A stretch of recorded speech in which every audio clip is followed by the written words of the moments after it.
I'll call to order the Housing Task Force meeting of September 13th.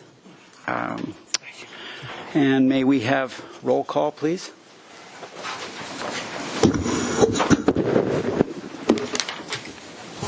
John Campanella. Here. Kathy Murillo. Here. Jason Dominguez. Sheila Lodge. Here.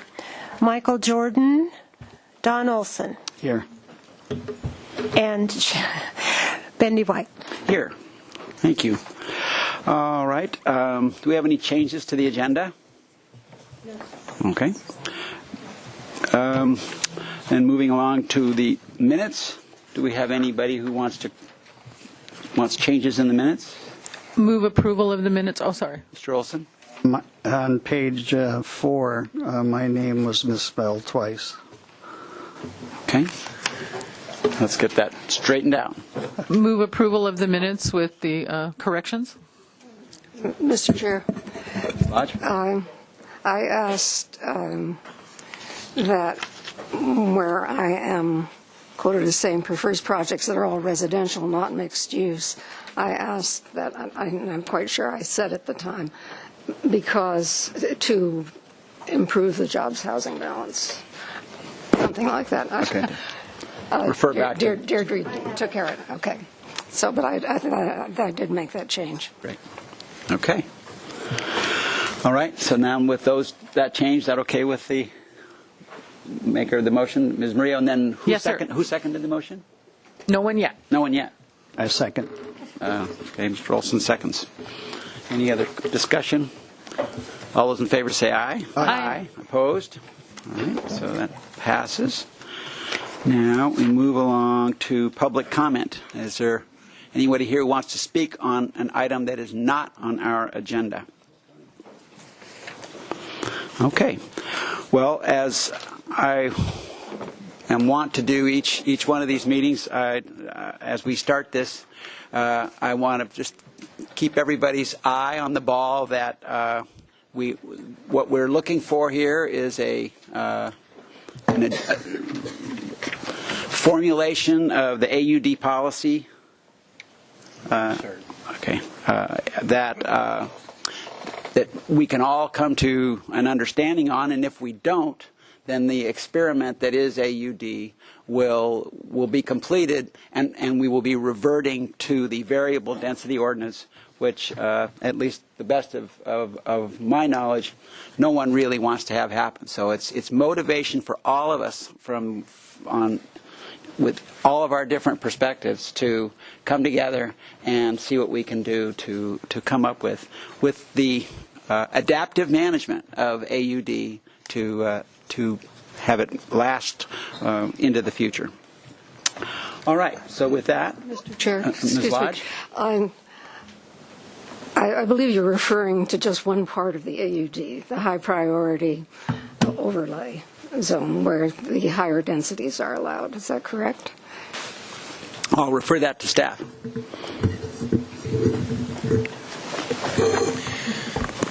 Mr. Chair, members of the committee, am I on? Do you hear me under microphone? Or? Your light on? I know it looks like I'm on. Anyway, I'll keep going. The way the AUD ordinance is written is that it has a period of time that that's been commonly known as the test. During that period of time, while the test is occurring, the zoning standards are set as in the AUD ordinance. Upon the expiration of the test, the zoning standards would revert back to variable density unless some other action is taken by the City Council to either extend the AUD ordinance or come up with something else. Okay, I get it's the test part of it, which is the priority high density overlay incentive program, that has caused community concern. And yes, I understand that the whole thing would go back to variable density. The AUD way of measuring density applies to all multiple housing. but the issues have come up with the ones that are in the test program in the priority, high density priority overlay. And that is what, as I understand it, we're focusing on, that part of it.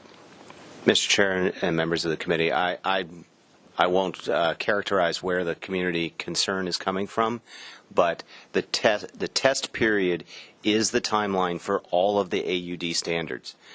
Understood. If the test it culminates and the council has not either reauthorized the extension of the AUD as written or amended at that point, or has not adopted something else, the variable density standards would the multifamily design standards would revert back to the variable density standards that existed prior. Okay, thank you. And I would give, if I may, just and then Ms. Jordan, as an example, there was the 1818 Castillo Street project, which had the one parking space for 3-bedroom units that was appealed to council as an example. And I don't think that was high density. That was not in the high density area, was it? I thought that was in just. It is. No. Okay. Well, that's okay. All right. So that was. I thought that was one where just the parking, for example, was an issue there, and that that became a topic of debate. Mr. Jordan. So I was confused at the council initiation of the 125 cap. So maybe you could clear that up for me too, because it was your motion, I think. But I heard. We're moving on. We'll get back to that for our. Okay. But I heard that the 125 cap applied to AUD period, not just AUD high density overlay. Is that what you remember? That's my understanding. Okay. All right. Mr. Chair, if I may jump in, because it seems to me the question of what happens at the end of 250 is the purview of this group, and it is part of what's. I think we can take a vote on that on the agenda today, and I think we should.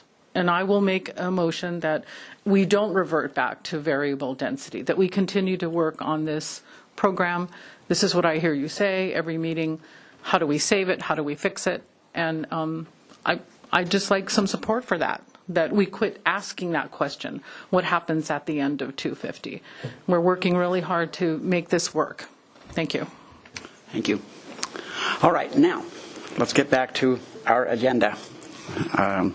First of all, I apologize, Ms. Baker. I see you have a note here asking to speak. I asked for public comment on items that are not on our agenda. Would you want to speak on something that's not on our agenda? Technically, it's both items. Okay. So when we start, may we just have it as part of our public comment then, when we get to the first one of those items? Okay, great. Thank you. All right, so back to staff now to introduce our first, or item 1.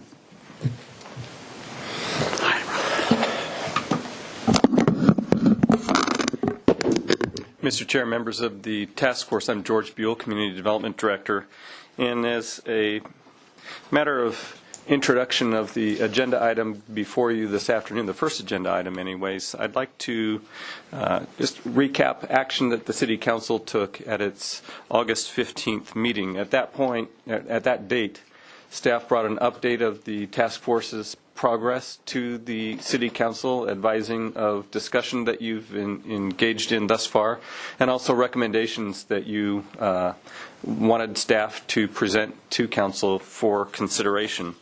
And those items have to do with parking requirements that we have discussed. I'm not going to go into detail of these because you've already discussed these at length, but the parking requirements, short-term vacation rental restrictions, mobile home park exclusions, and a recommendation to expand the task force scope in 3 ways. One, to look at expanding AUD into the Central Business District, also looking at the geographic boundaries of the AUD program, and the point system that you'll be talking about today. It was a unanimous decision by the City Council to accept all of the recommendations. And so as far as the work that you have before you, there's significant work that's been accomplished thus far. and there's still a lot of work that lies ahead.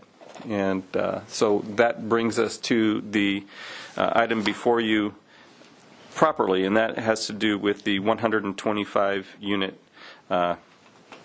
limit that the City Council has asked the task force to look into. As part of that, the Council asked that the task force look at devising a ranking or scoring system for AUD applications. And in your agenda packet, we've provided a number of examples from other communities that have endeavored to do, or that are doing, the same thing. And there are certain parameters that we are aware of that govern these types of programs, and we're prepared to discuss those. And our understanding is that there are strong feelings on both sides of the issue, both pro and con, the establishment of such a ranking system. And so we anticipate public comment to be robust. I'm just going to leave it at this point and turn it back over to the chair. There is no formal presentation. We really view this as a working meeting to help build consensus among the task force that we then can go back and staff can do a little bit more work, bring it to you, and hopefully at the end we'll be prepared for the task force to take action on a document or a recommendation of some sort that would be forwarded to the City Council. Great. Thank you, Mr. Buell. Do you have questions, Mr. Buell, on this? Mr. Campanella? I'd like to be clear on the 125.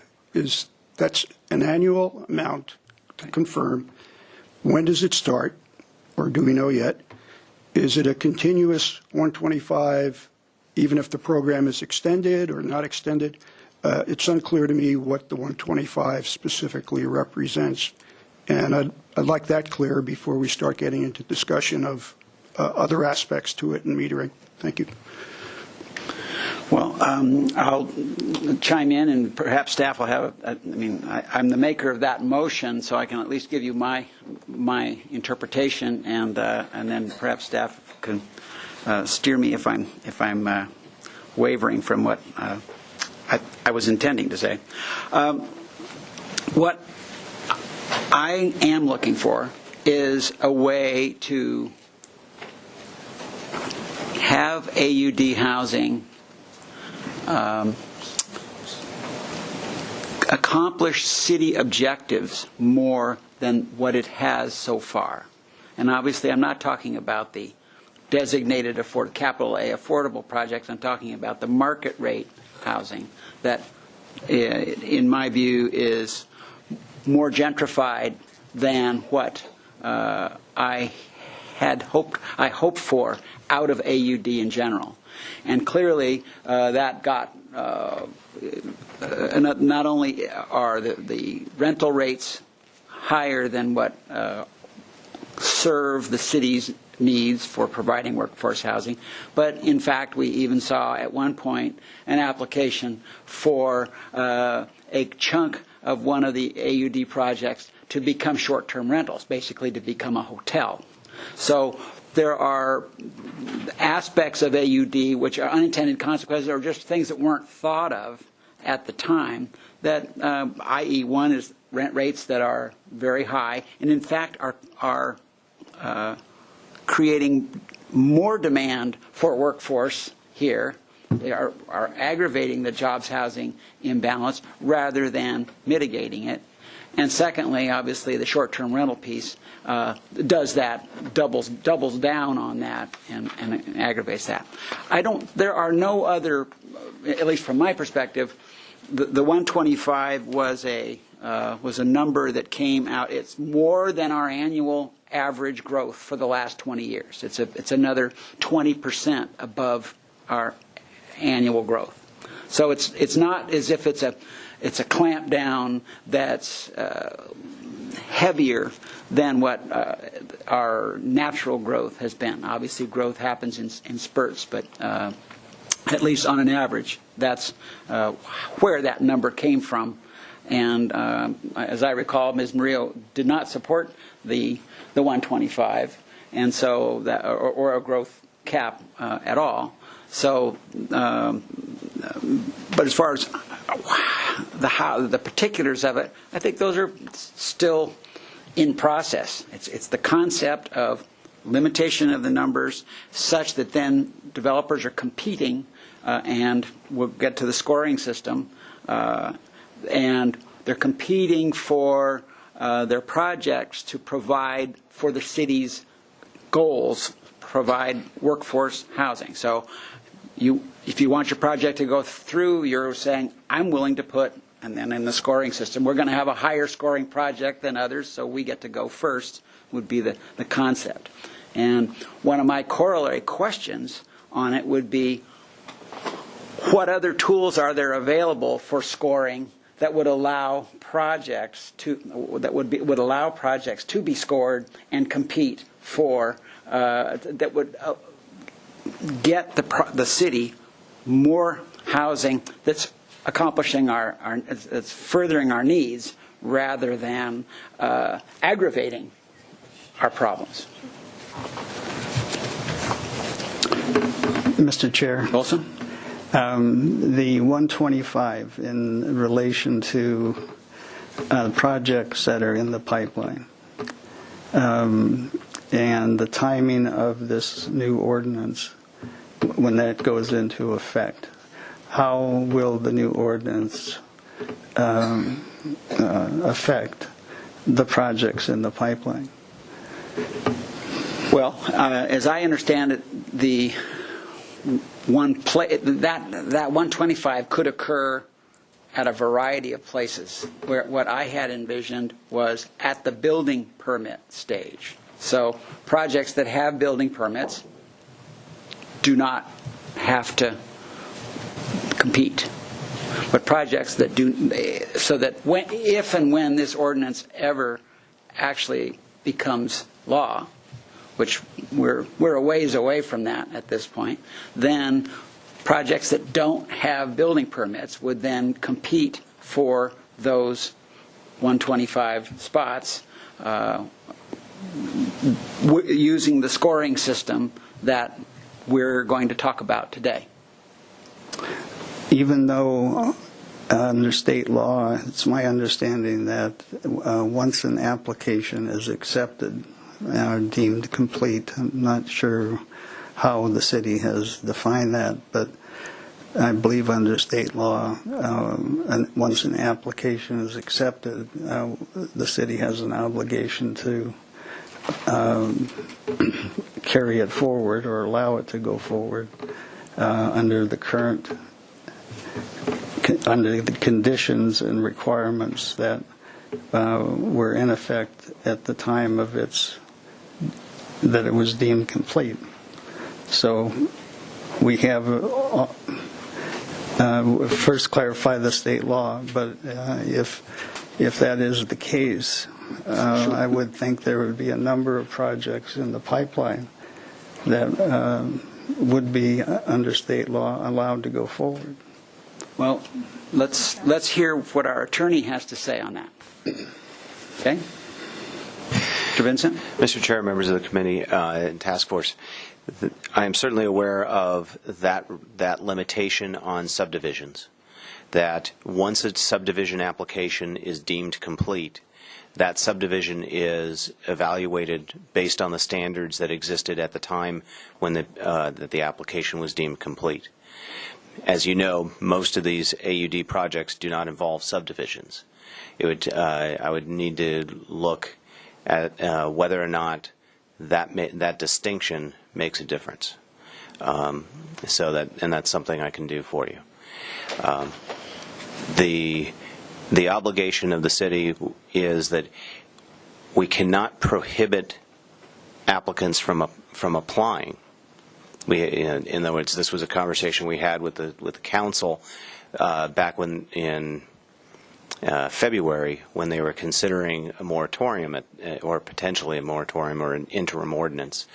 We explained that the city cannot simply not accept new applications, but we are obligated to process those applications. But as to how that process plays out and whether or not it results in a person or an applicant obtaining a building permit within a particular period of time, that I'm not aware of that particular constraint on the city.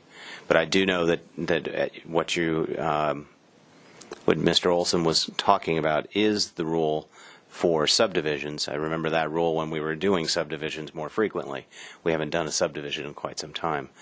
I would have to look to see how that would apply for an application that does not involve a subdivision. Well, thank you, and I think that's a critical distinction that we just let me finish that one thought, Ms. Maria, and then turn it over to you. That is a linchpin of this effort. So if the 1,500 units that's not the number that are deemed complete, but whatever the number that are deemed complete, clearly, if they are just allowed or entitled to just move forward without being part of the 125, that would be a very strong distinction between at least what I understand to be the case. So it would be great for our next meeting, perhaps, if you could give us a clear opinion on how that building permit control would serve. Ms. Maria? Thank you. How I'm remembering this topic at City Council on August 15th is that it was directed to this body to talk about where the cap would start. I'm reminding the task force that we took a vote on this. Mr. Jordan, you missed a meeting. What month was that? Do you remember? Because I remember, what was it? Maybe March. Okay, so if we can check the March minutes, Jason Dominguez made a motion, Don Olson, you seconded it, and it was to consider a cap with sensitivity to the fact that we had a whole bunch of applications in the pipeline, wherever they are. I remember that distinctly because it was a very delicate discussion that we were having, that here these landowners, investors had put forward these projects with the understanding that this was the project. You know, we had, Michael Jordan likes to talk about the carrot. You know, we offered the incentives, people went for it. So we've already voted on it, and it passed, that we would be sensitive to the fact that these projects were already in the pipeline. And, you know, Councilmember White, I did vote against the cap, but I'm here now, part of this housing task force that is looking at how do we. This was directed by the City Council, that we take it up as we have been, and that we come up with some solutions that are fair, perhaps, and maybe during public comment we'll hear, you know, from people who took the trouble, spent the money, raised the capital, went through design process to bring us these projects that we were asking for, and the cap.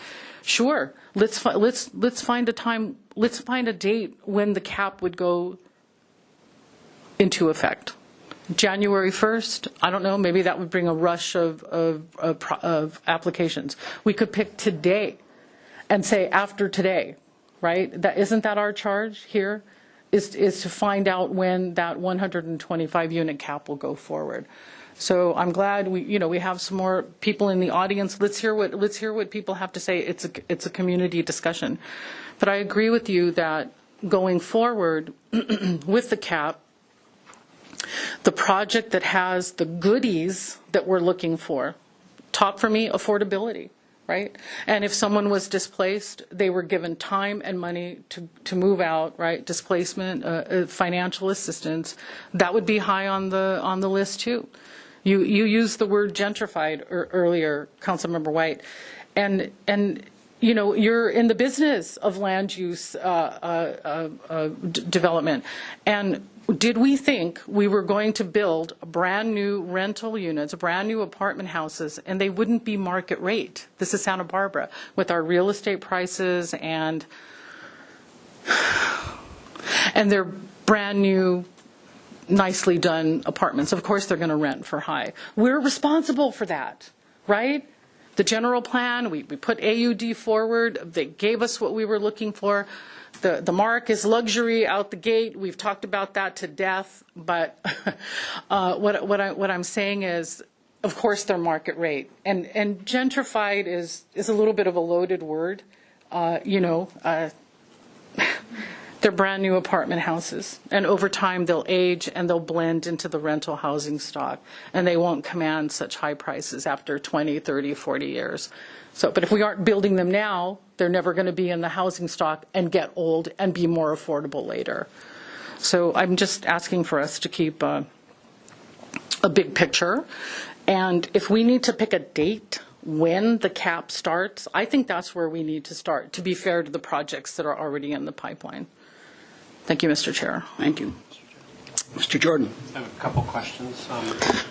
Scott, this kind of stuff happens all the time, though, right? Munis pass ordinances, people go to work on those ordinances, and then, for whatever reasons, upgrade state building codes or something else, an ordinance changes, and people who walked in the door a month ago and turned their application in have to readapt to the changed ordinance. Is that the real world? Mr. Chair and members of the task force, that is the fundamental rule. However, in the city of Santa Barbara's experience, in general, we have acknowledged when adopting new standards. We've set an effective date that, in my experience, has normally allowed the projects that are within the pipeline to continue with the rules under which they applied. Okay. But that is not a hard and fast rule. That is more of an accommodation that the city has allowed in the past. Okay. And obviously, so I'll sneak in a comment before my other question. And obviously, the emotion that's driving this discussion point then is what some people think are the high number of things in the pipeline that then would preclude maybe being offered the same consideration for other instances in the past. Ms. Murillo characterized me as saying the carrot, and I have a couple problems with not whatever reasonable is, with not reasonably handling people that are somewhere in the pipeline, and that's that the original ordinance and what you're talking about enacting now as a subsequent ordinance are not, to me, in my mind anyhow, normal business. We over-incentivized. We asked these people, we pushed these people to enter this program, to make assumptions, to give us what we were asking for, and then we're going to pull them back. And that's not, I don't think that's historically or anecdotally the way these ordinances transition, that you shove them down the road and then you pull them back down the road backwards. And I think it's fair, it'll be fatal to that idea always, that we honor the commitment that we made to make that a reasonable transition.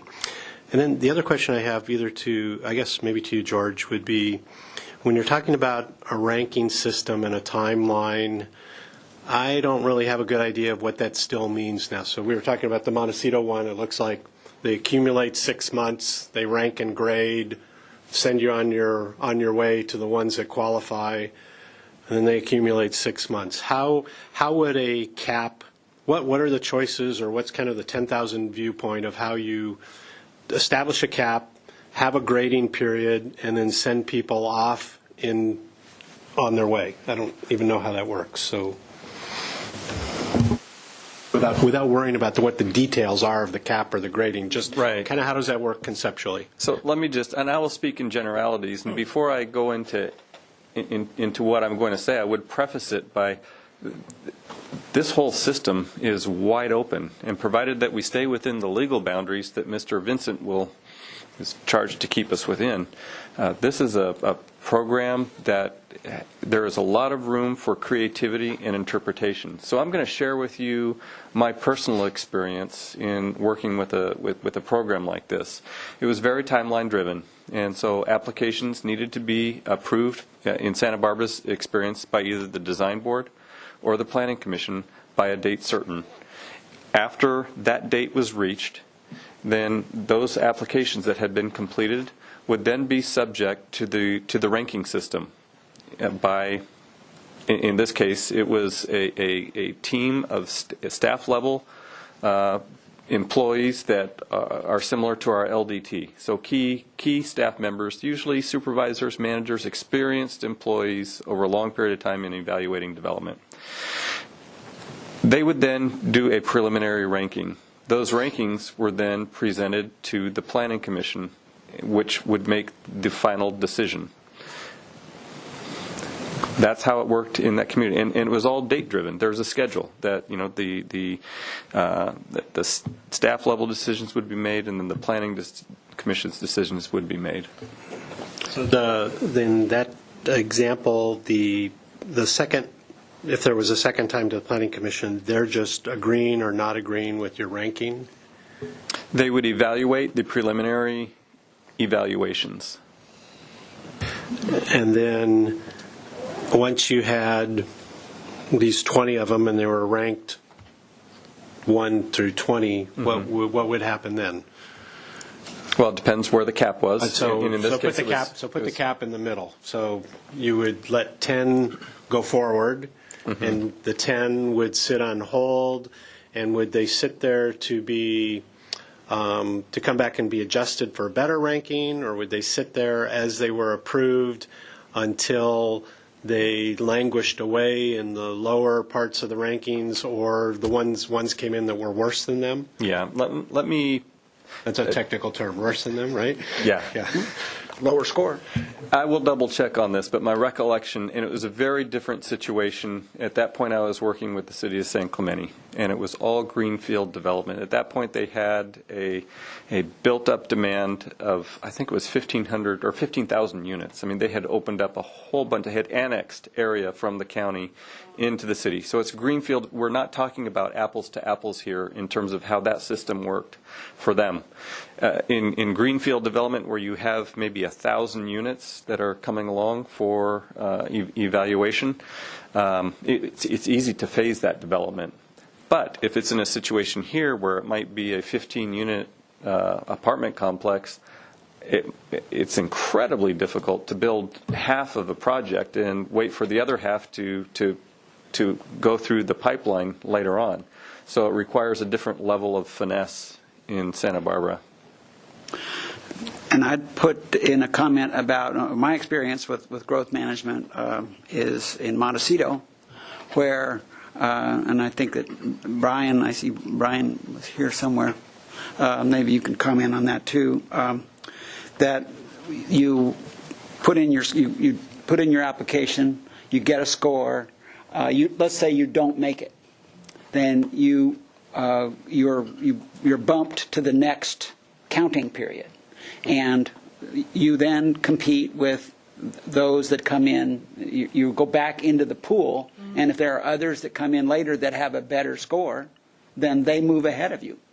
You don't just get to stay ahead of higher scoring projects because you started first. You actually compete. You have to have the best score in order to move forward.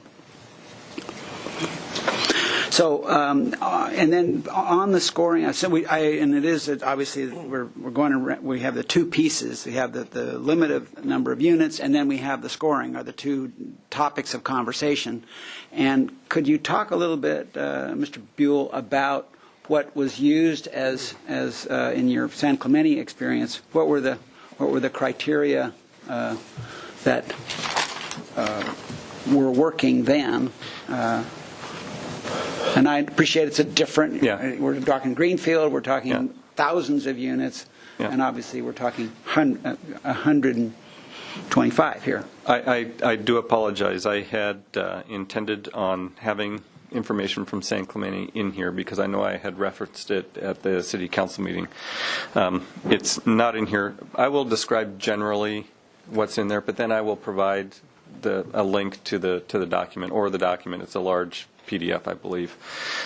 It was the quality of the site plan, the quality of the architecture. It has to do with public improvements, what the community would bring. Because at this point, you're talking about small communities being annexed into the city system. So your public improvements, talking about your water, your sewer, your storm drain, the extensions of arterial roadways, to and around the development. Talk about bike paths, equestrian trails, things of that nature.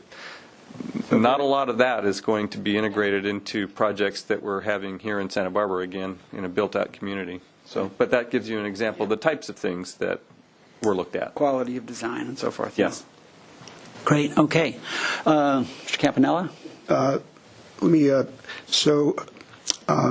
guess I want to make sure I'd like us to make sure before we start making recommendations or going too far in one direction, is that we are being guided by our own plan, our own general plan housing element, and also by the state government code, which has various provisions in process. And when we get to a point where maybe we're going outside the line a little bit, maybe we can just talk about it, and we appreciate Mr. Vincent being here to do that. What I hear from George really is this was a resource problem, and there was a reason for doing it, which perhaps by all of the rules, state and local, would be a good reason for metering that out.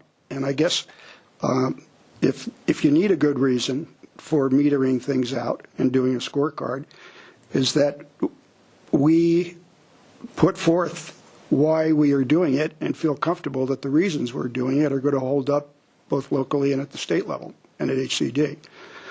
So I think I appreciate you talking about what it was, and we're in a different situation. So the question is, why are we doing it? We had an explanation, which I appreciate, but is that explanation good enough to stand scrutiny, let's say at HCD or the state level, if that's what happens? Secondly, if I can, as far as the going back to deemed complete, being on Planning Commission, we see the AUD projects in a couple of ways.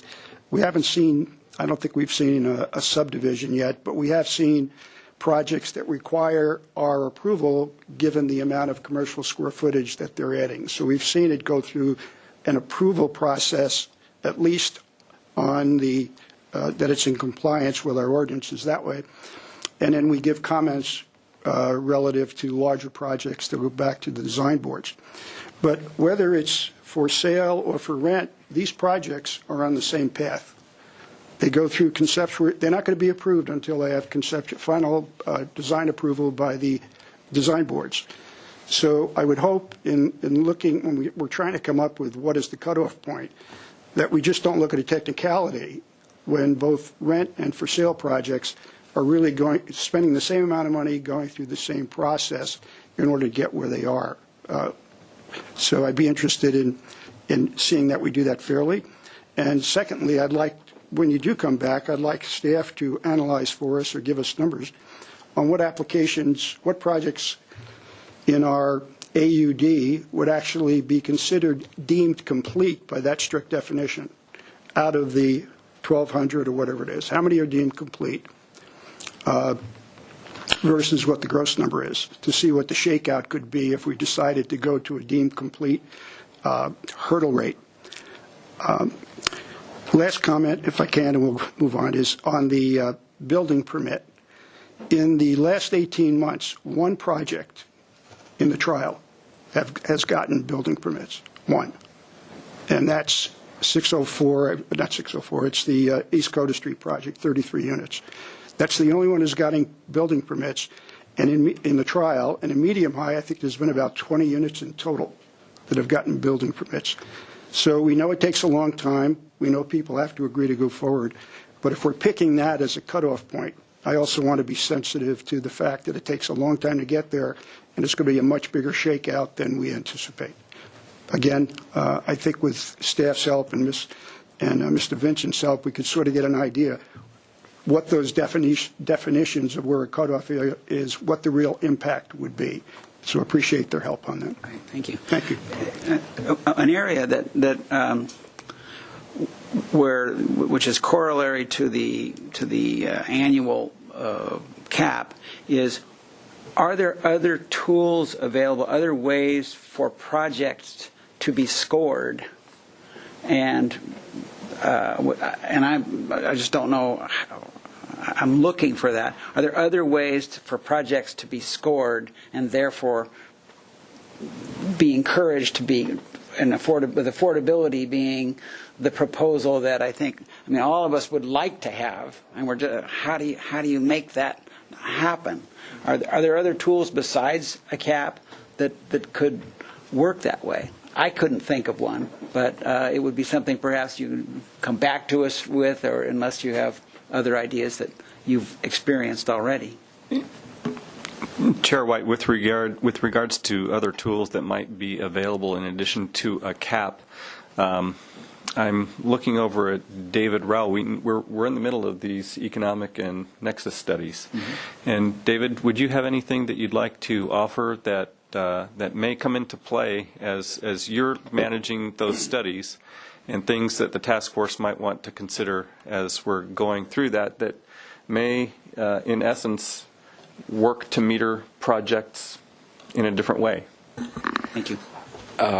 As you know, we're in the process of the economic and feasibility studies. We had some outreach meetings with developers and architects and advocates, and we're in the process of developing prototypes and looking at the affordability gaps. And what those studies will tell us is, if you will, kind of the sweet spot between what's allowed by state law, by the feasibility study, and what, based on economics, is feasible to build and get a certain percentage of affordable rental units in a project. Example might be what San Jose is doing, where they have 6% of the project is moderate income rentals and 3% of low income rentals, and they came up with that figure based upon the same company, Kaiser Marston. So if you were to hold off a decision as to where you would go with regulating growth and have the studies be complete, I think it would be very valuable information in your decision-making process to know the level that would be comfortable for a developer to provide. If you had a scoring system, for example, the pressure was on to have 20% of the units affordable, you're pushing that project beyond economic feasibility to win permits. And so having the knowledge of where that sweet spot is actually, I think, would be helpful in any kind of priority or scoring system. Does that make sense? Yeah, I mean, so that is sort of, that would be an analogy to the inclusionary requirements on subdivisions. Correct. Which are, is that, currently the city policy is at 15%? 15% on owner units. Units are required to be affordable or meet some sort of yes. price limitation. Moderate and middle income. Moderate and middle income. Price restrictions. So there may be a possibility of, with this study, of placing a requirement on projects to have a portion of them be affordable or achieve a certain level. Currently, there's price control. AB 1505 is in the Senate right now. It's been passed on both floors. It's on a third reading, and it's supposed to be passed this week, which allows for inclusionary on rental projects. And if you look at the timing, the state mitigation law requires that we do a nexus study to show the nexus between how much affordability we can command or determine, and then the feasibility studies tells you the realistic number. So it gives us the open door to say, if we're going to do some kind of point system, this is a real number that we can expect a developer to create in a project without any undue hardship.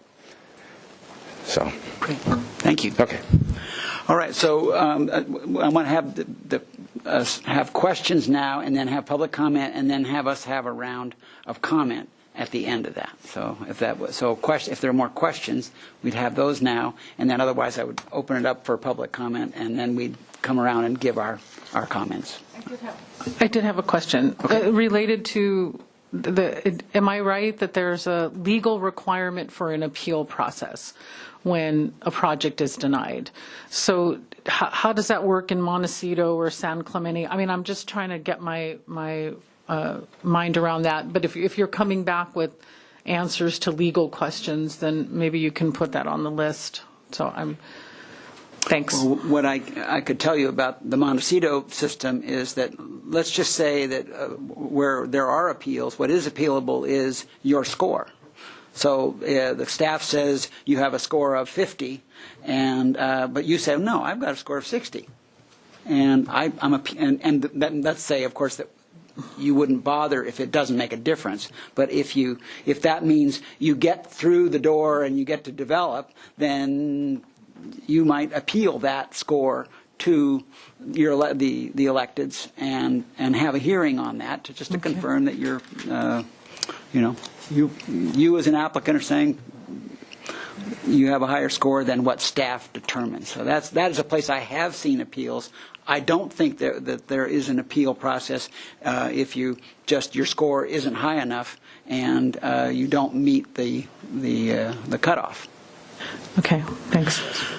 Mr. Jordan? Yeah, sorry, if I don't ask it now, I'll forget. So, Scott, I know when we've talked before about market rate units trying to be made affordable, particularly for a non-capital A band, and you said that's kind of a non-starter in today's environment. So if you have a scorecard that one of the scoring characteristics is to agree to some level of affordability as laid out in that scorecard, as laid out in a set of criteria, and the person agrees to that in order to raise his score and make his project more viable. How is that enforced then? Can that, when a person offers to do that as part of their application, can it still then run with the property forever or a period of time? Mr. Chair and members of the task force, I think that you could do that, but I would caution both the task force as well as the city council to, in your scoring system, if you were to weight affordability to such a point where the only way an applicant could get successfully through the process was to include affordability in their application, I think then you might get into a place where on review such a scoring process would be viewed as a de facto affordability rule and therefore potentially violate restrictions or limitations on requiring affordability.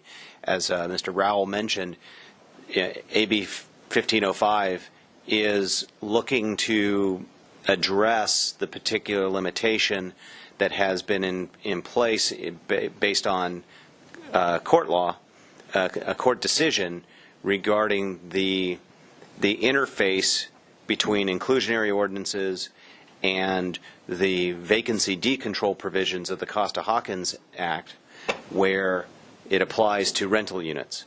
The state it's likely that it will pass.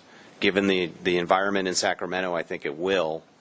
And there would be a situation where you, rather than having to look to a scoring system to achieve a degree of affordability, you could actually, the council could consider an inclusionary ordinance that would be applicable to rental units as well as market rate or ownership units that we have right now.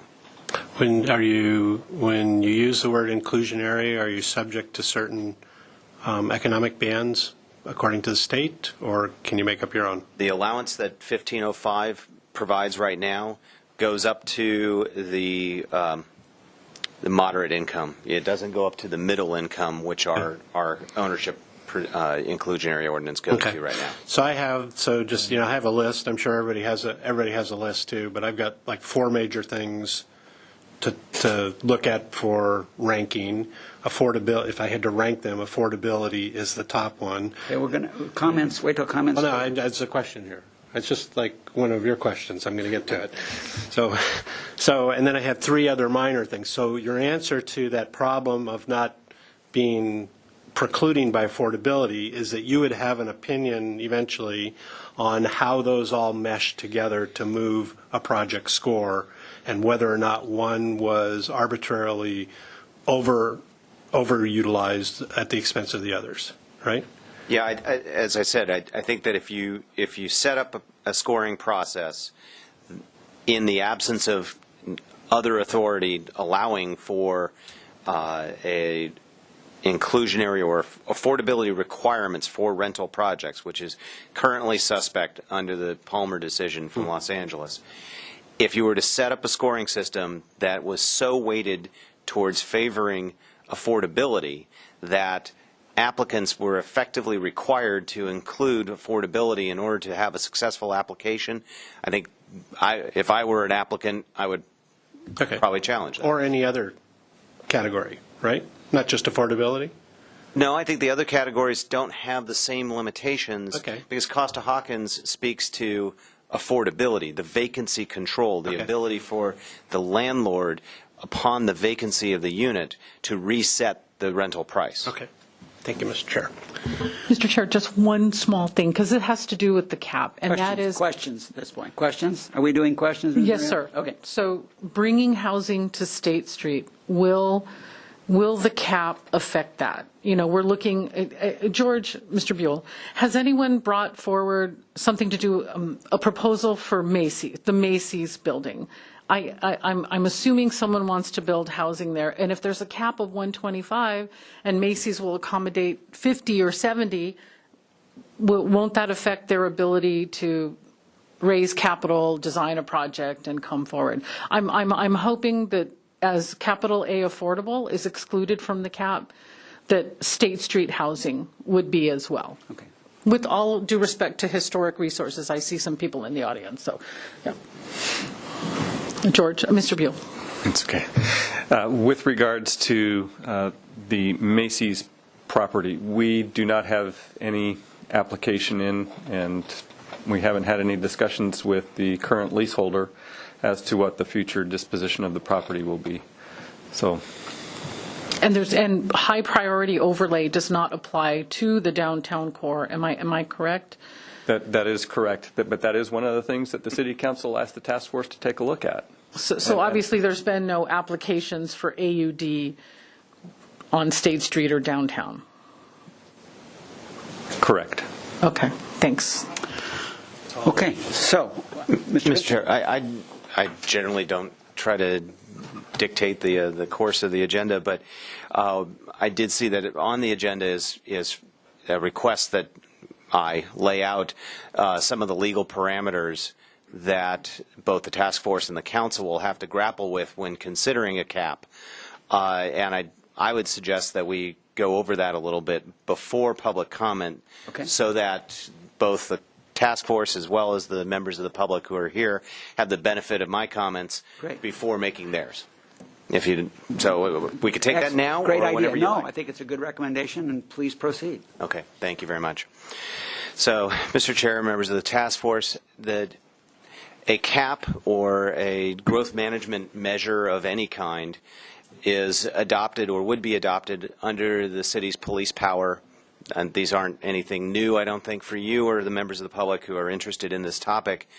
As such, a local land use ordinance falls appropriately within the city's police power if it's reasonably related to public health, safety, and welfare. So you have to have one of those touchstones that there has to be a rational relationship between the growth management measure in whatever form it takes to those issues. I'm looking to a case that was decided by a court of appeal in the 2nd District, a court of appeal, which applies to us as well, in 1986 from the city of Monterey Park regarding a cap. The court in that case said, well, whose welfare must be served by the ordinance? Frequently, the community, the city, when it applies its own standards, parking standards, what kind of rules we'll have at our city parks, those kinds of things, we look to ourselves as the public welfare is the welfare of the city of Santa Barbara, the residents of the city of Santa Barbara. In this particular case, the Court of Appeal said, no, municipalities are not isolated islands, remote from the needs and problems of the area in which they are located.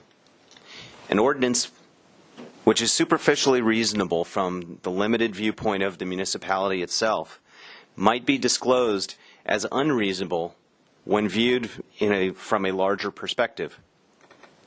So therefore, the court said that the proper constitutional test is one in which inquires whether the ordinance reasonably relates to the welfare of those whom it significantly affects. And in that context, it was saying not only are the residents of the city of Santa Barbara or the residents of the municipality that's considering a growth management measure affected, but also the regional. I mean, I don't need to inform this task force that our housing is a regional issue. It's a regional resource, and it affects people both within the city and outside. Therefore, so the court announced that if the ordinance strongly influences the supply and distribution of housing for a region, the judicial inquiry must consider the welfare of the region. And I'll add the gloss, not just the local jurisdiction adopting the ordinance.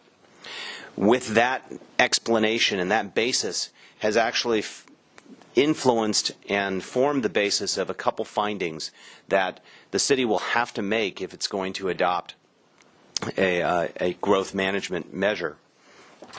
If the city adopts a growth management ordinance, it's required pursuant to Government Code 65863.6 to consider and balance the needs.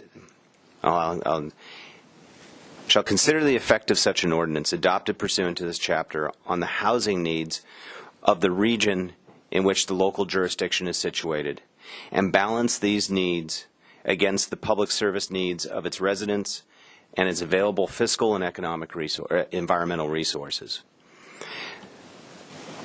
Any ordinance that's adopted pursuant to this chapter that limits the number of housing units that may be constructed on an annual basis shall contain findings as to the public health, safety, and welfare of the city or county to be promoted by the adoption of the ordinance, and which justify reducing the housing opportunities of the region. So the legislature has picked up from that decision from 1986 and requires jurisdictions, when adopting these kinds of measures, to specifically identify what elements of the community's health, safety, and welfare justify the limitation. And I'll give examples. HCD, when reviewing these kinds of measures for consistency with housing element and general plan policies, looks at facility constraints or resource constraints such as limited sewer supply, water supply, school capacity. Other cases have looked at recreational opportunities, etc. And I'm not going to tell the task force right now what considerations to have, but there would need to be a clear delineation of what constraints the city is addressing by the cap, and then how the cap is relating to that.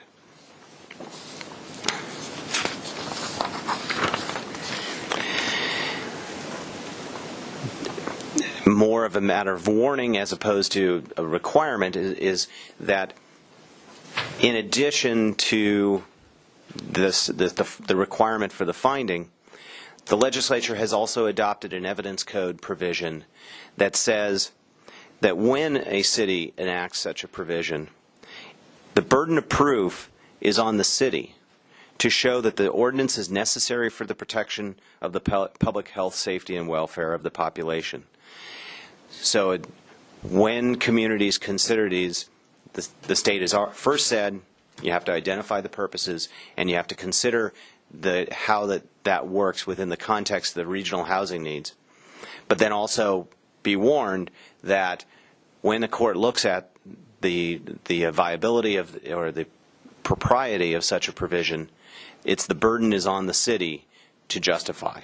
And so it has to prove that there is a justifiable reason and that the limitation is rationally related to that reason.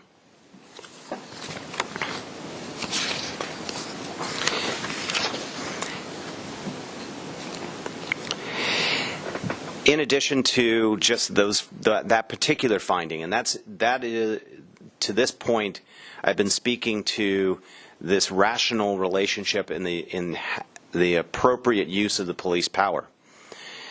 In addition to simply the constitutional requirement of how we use the police power, the city will have to comply both with it. An ordinance must be consistent with the general plan policies and the state government code sections, the state planning law that governs the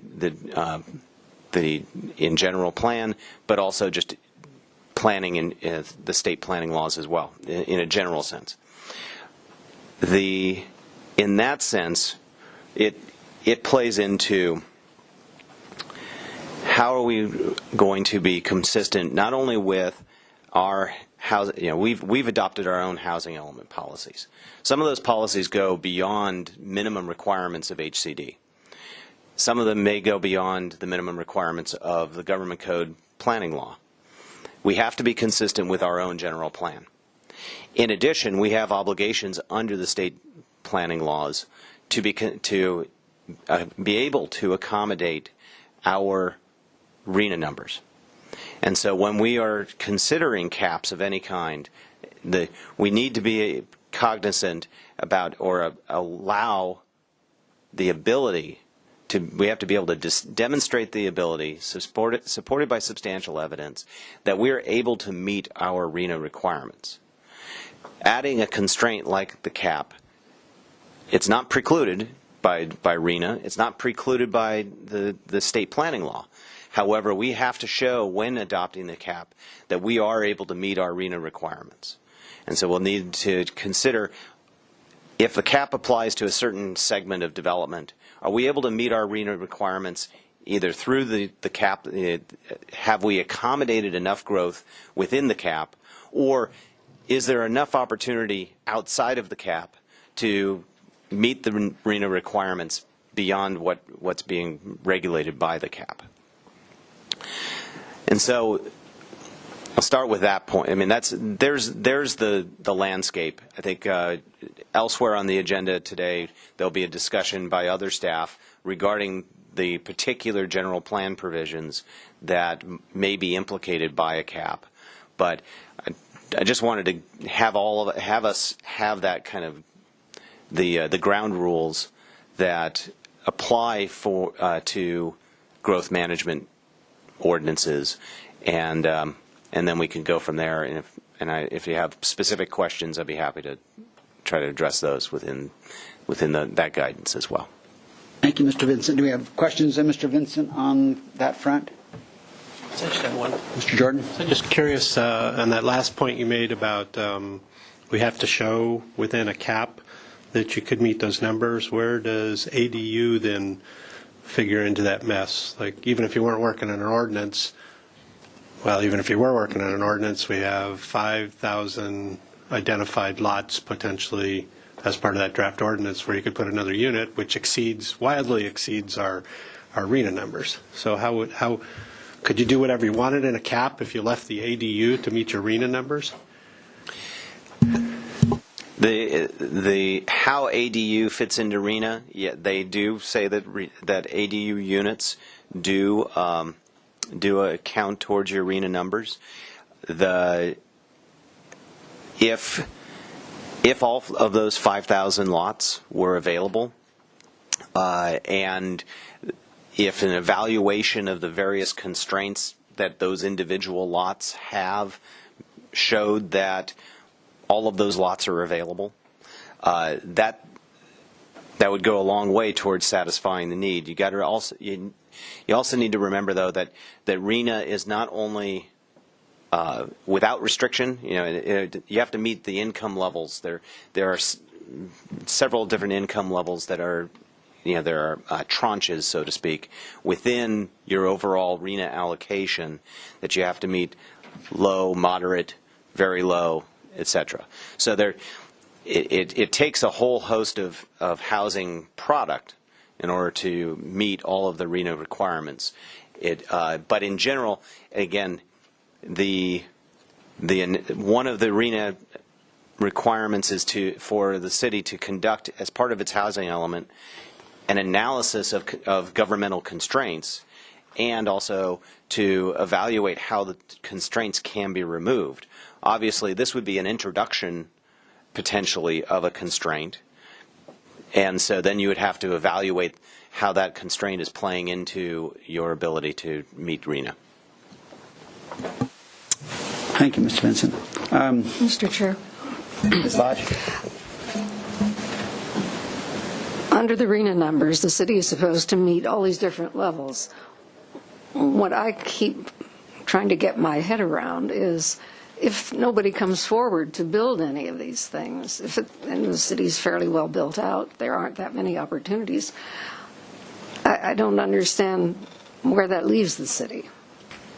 And can you explain that? Sure. That?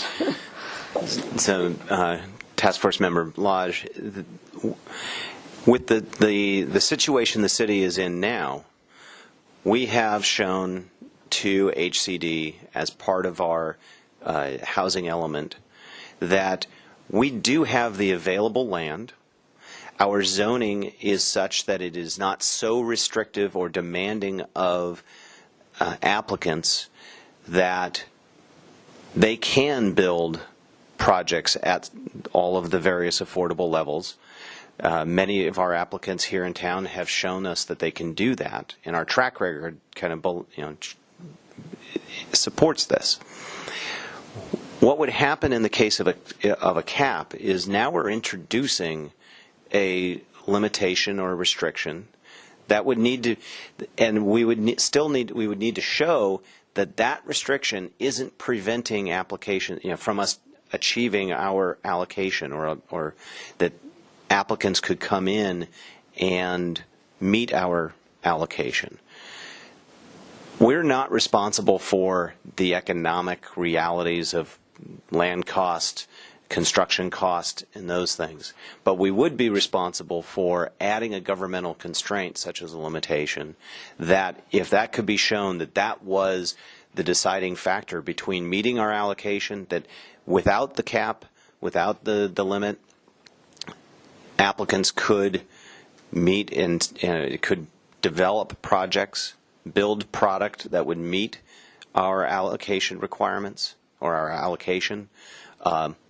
The introduction of that constraint would be the difference. Right now, we haven't introduced constraints. I'll give an example.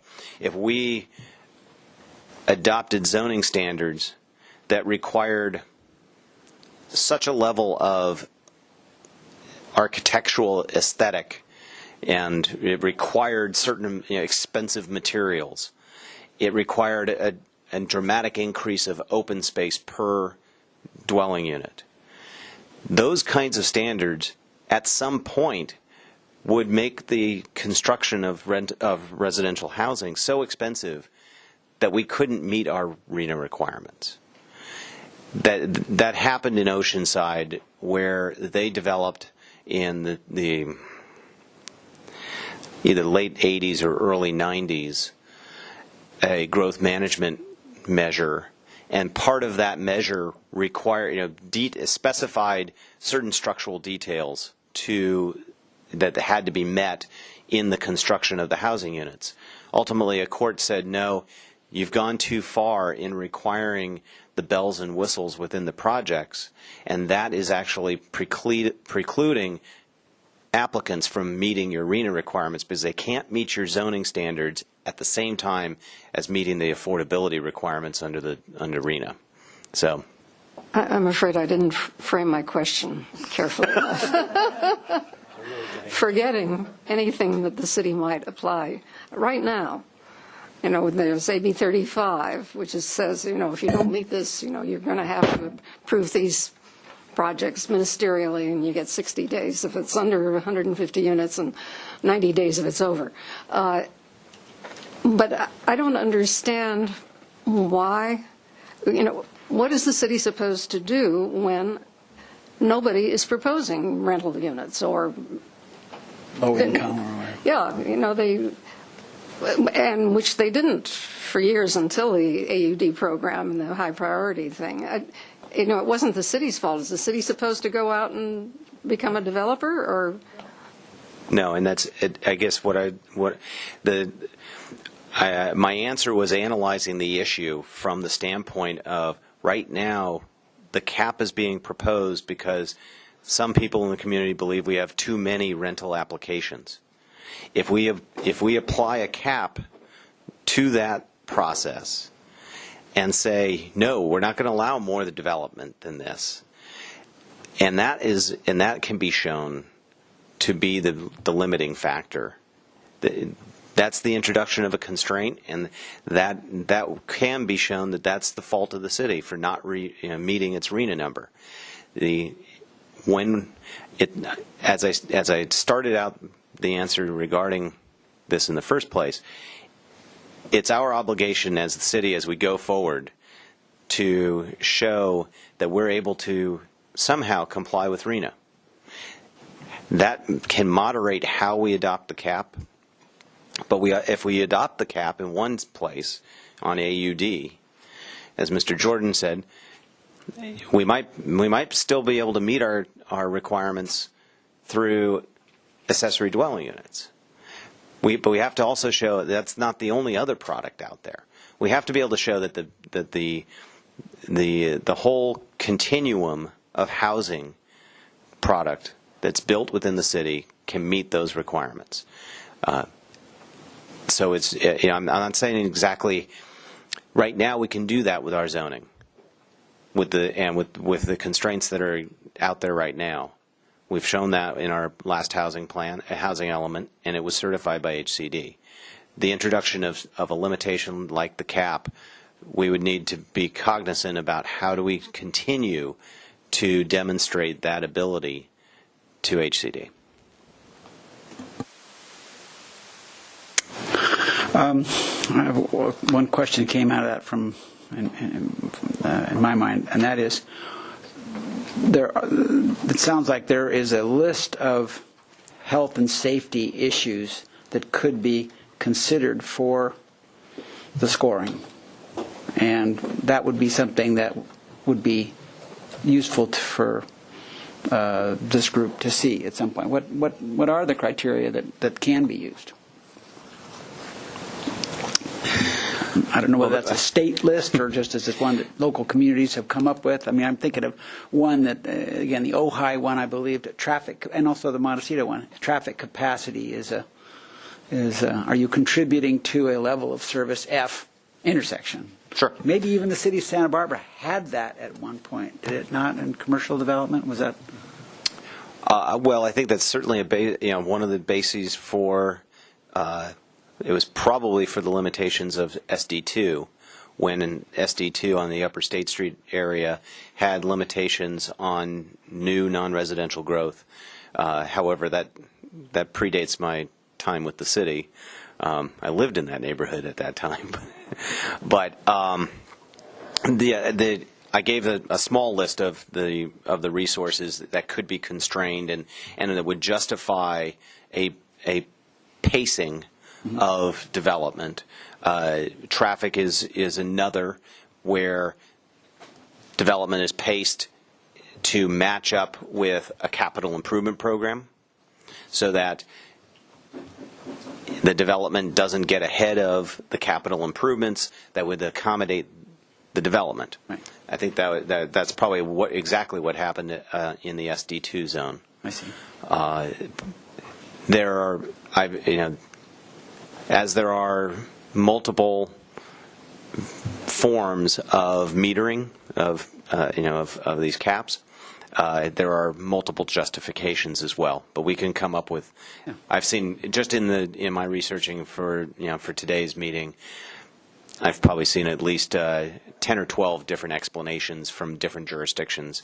But the sewer capacity, school resources, parks and recreation resources, transportation, those are some of the big ones. Okay, great. Thank you. All right, so I'd like to open it up to the public comment now, and with apologies to Lindsay Baker for not having taken that to begin with, perhaps, but she is the first speaker, to be followed by Rob Fredericks.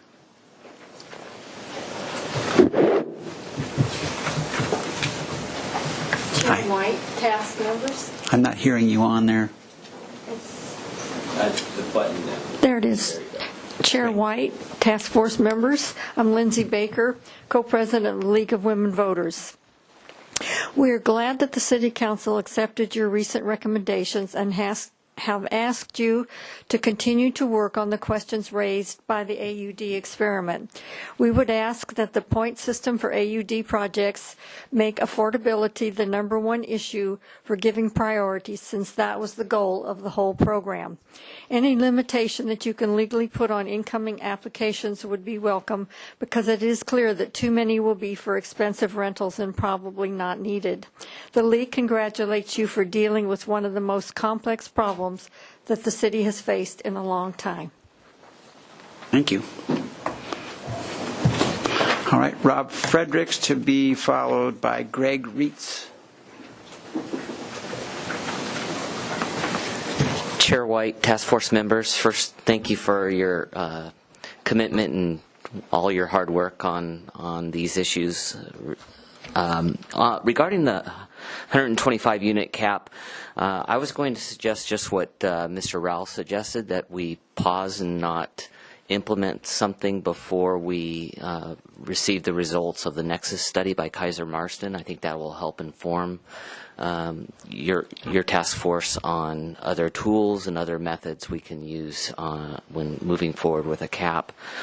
I also think we need to look at fairness on the units that are already in the pipeline under planning and review, and we're a developer ourselves, and I would hate to be on that side of the development force that would be capped when we're spending a great deal of time and money already to move a development forward. So I hope you take that into consideration. On the ranking, I also agree affordability should be #1, and perhaps you can devise something along the lines of a graduated point system for the amount of affordability that their developer is proposing for the project, and the depth of the affordability. Thanks. Great, thank you. Greg Reitz to be followed by Kathy McCammon. Chair White and task force members. Greg Reitz. I live up in San Roque. No problem. I think I would kind of echo what the gentleman before me said, but I think it's important to look at what the goal of this discussion is really. Is it a discussion to limit growth, or is it a discussion to promote affordability? Because I understand that your stated goal was to use competition to promote affordability, but maybe there's a simpler way to promote affordability, like the Kaiser Marston study might outline, than creating an artificial cap. So I think if you're trying to cap growth, be honest about that and say we're capping growth and we're going to do 125 units a year and that's it. Or we really want affordability, but I think those things don't necessarily go together, and I don't think it's the best way to achieve affordability. I think there's other ways. Another note on the cap of 125 units. To put it so far into the process where I don't know if it's building permit application or building permit granting, but either way, you spent so much money at that point that I believe that a 125 unit cap is tantamount to a moratorium, period. Like, I'm not going to spend $500,000 not knowing if I'm going to be able to build my project, right? So, scoring process, that might be okay, but it should be certain. Like, a 100-point scale, and I got to get an A, I got to get a 90% or better to build my project. Okay, I go in there knowing that, and I got to jump over that hurdle. I think that's fine. It's not great. I don't want to put more restrictions on housing, but at least that you know what you're going to get when you go in versus taking a huge risk. So I don't think people will do that. I don't think they'll put a lot of money into a project not knowing if they can actually build it. And I don't think revising the project at that point is probably feasible for most people. So I think this is going to restrict growth even more than 125 units, and I think maybe that's challengeable legally. I'm not sure. And then finally, just to underscore the point, someone in the public needs to say it, it really wouldn't be fair, to your point, to implement some limit on people that have already been playing by the rules or in the process. And then if there is a cutoff for like application, what have you, I don't know if deemed complete has been defined for these types of projects. So to say, yeah, if you're deemed complete, you're fine. Our project, the MARC, never was deemed complete. There just wasn't a definition in place for our project to be deemed complete. Like people thought, probably if you get challenged, whatever, just didn't exist. So, I think once you're in the process and you've had a hearing, maybe that's it. I don't know, but I think you should be careful about that. I think it should be fair, and I think the precedent has been set in the city that people that are well into the process should be left alone and not subject to new restrictions. May I ask Mr. Wrights a question, Mr. Chair? Let me finish. Sorry. Oh yeah, I mean that's it. I mean you might think about sunset for if you do implement a 125 unit limit. You might think of what the sunset for that would be for it to be reconsidered. It seems to me like the idea is let's put the brakes on the pilot program until we fix the AUD, and then maybe the AUD can go ahead without this 125 unit limit. So maybe when the pilot program ends, this also ends. But yeah, those are my thoughts. So, I have a question. Well, you built something on Upper State, and we have a lot of interest in Lower State, right, in downtown where we have some empty storefronts. Are we just whistling Dixie, or is it possible? Do you think there can be some incentives to put housing on State Street? Oh, yeah, I think it would be amazing. I always thought it was strange that there was this donut hole there, right? I think that's the most appropriate place for housing is people live upstairs, they walk downstairs for dinner and shopping and what have you. That just makes a lot of sense. So I think it would be great. I don't think there should be a limit on that. I don't think there should be a limit on any housing. I think we need it. We do have a housing crisis. So taking a building right now that's empty, they're sort of like bowling alley, they're real long. Right. You can figure out a way to put housing there, or would it be, of course, I see Mary Louise Days out there. We wouldn't go near any historic buildings, right? We'd really be careful about mapping of that. Or something that's really old, take it down and then build something new downtown. Are both of those scenarios, refurbishing a current building or knocking something down and starting from fresh, both are conceivable? They are. I've seen both happen. I've never done adaptive reuse of an existing building for housing, but I have colleagues that have. Very feasible.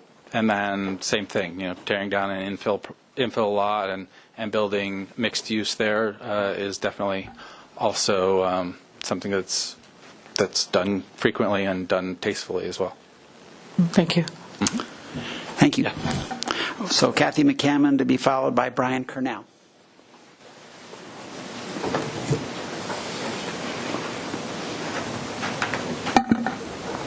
I'm short. Anyway, I'm Kathy McCammon, and I'm here speaking as an individual, even though I'm president of Allied. I think there's a little bit of a disconnect here, or a misunderstanding, because certainly we have supported in concept a limit that's being called a cap on the number of AUD units annually, but this doesn't have to be a fixed number. Purpose was to give a pause so you could work out some of these things you're working on before you get more applications.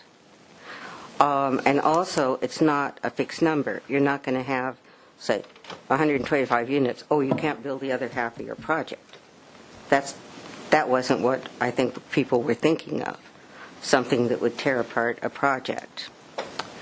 The other thing that seems to be kind of lost is that if you start requiring these priority systems, these points, all this other good stuff, that's going to be a lot longer than the pause.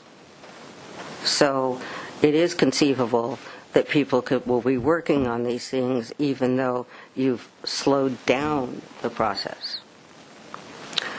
The other thing is when this housing task force was started, affordable housing for the workforce was the goal, and that seems to have gotten lost. I'll get more into that a little later under one of the other items. But affordable housing through the inclusionary requirement should be something that's in there to justify your existence, and it probably should be done by inclusionary. And there's no evidence from all these other communities that inclusionary is impossible.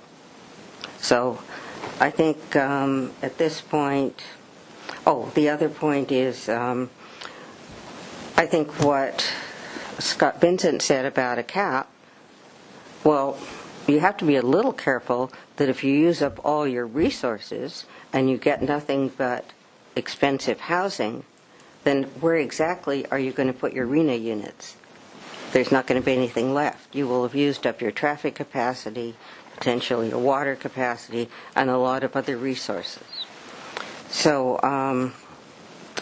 the other thing was, I think you seem to dance around the concentrating on the central business district. Well, maybe that's someplace you could put some of the ownership housing, some of the condos, so you could at least help revitalize the downtown. But I think it would be effective if you could kind of look at one area at a time and focus your energies on that rather than trying to address every AUD designation in the city. Anyway, that's what I have for now. Thank you. Thank you. Brian Cornell to be followed by Anna Marie Gott. I'm sorry, but I remain confused.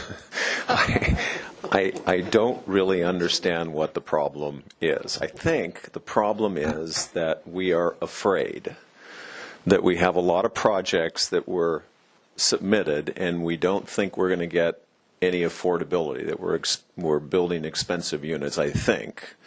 I think there's a fear of too many units at one time. I don't know, but I want to touch on these things. First, the irony is that the reason there was a rush in the first place of all these applications is because of the 250 unit limitation. So the solution to that isn't to put more limits on it. I'll guarantee you, I agree with Greg, you will kill people. Developers need certainty. They are never going to pursue a project where they have no idea when they're going to be able to build it. They're just not going to do it. It's going to, I mean, that effectively will stop everything. And if that's what you want, then that's the way to do it. Go ahead and put the limit on and create this beauty contest or whatever. I want to tell you, and I always have been, I'm for the affordability. So I'm really heartened to hear that maybe the state is going to take care of the problem and the city can initiate an inclusionary ordinance for rent housing. And I think what's going to happen is serious developers are going to step up and they're going to, okay, we're going to have to put in 15% of these rental units as affordable. They'll do it. But they will not develop with uncertainty and the risk. Another thing you cannot forget is that you have a point system in a way right now. You have the design review boards and you have the planning commission. You do have a beauty contest. You have a system in place that makes projects work and provide the things you want. You have standards for imposing sustainable development, all of that kind of stuff. So that's good. So what I would like to see, and by the way, as far as the rating system in Montecito, I don't think we can compare what we're doing to that. I mean, those are private residential. That's private residential. So people can't afford to wait or be on a line or in a queue, as opposed to somebody who's speculating in building apartment projects. It's a very different thing. The pipeline is not flowing fast.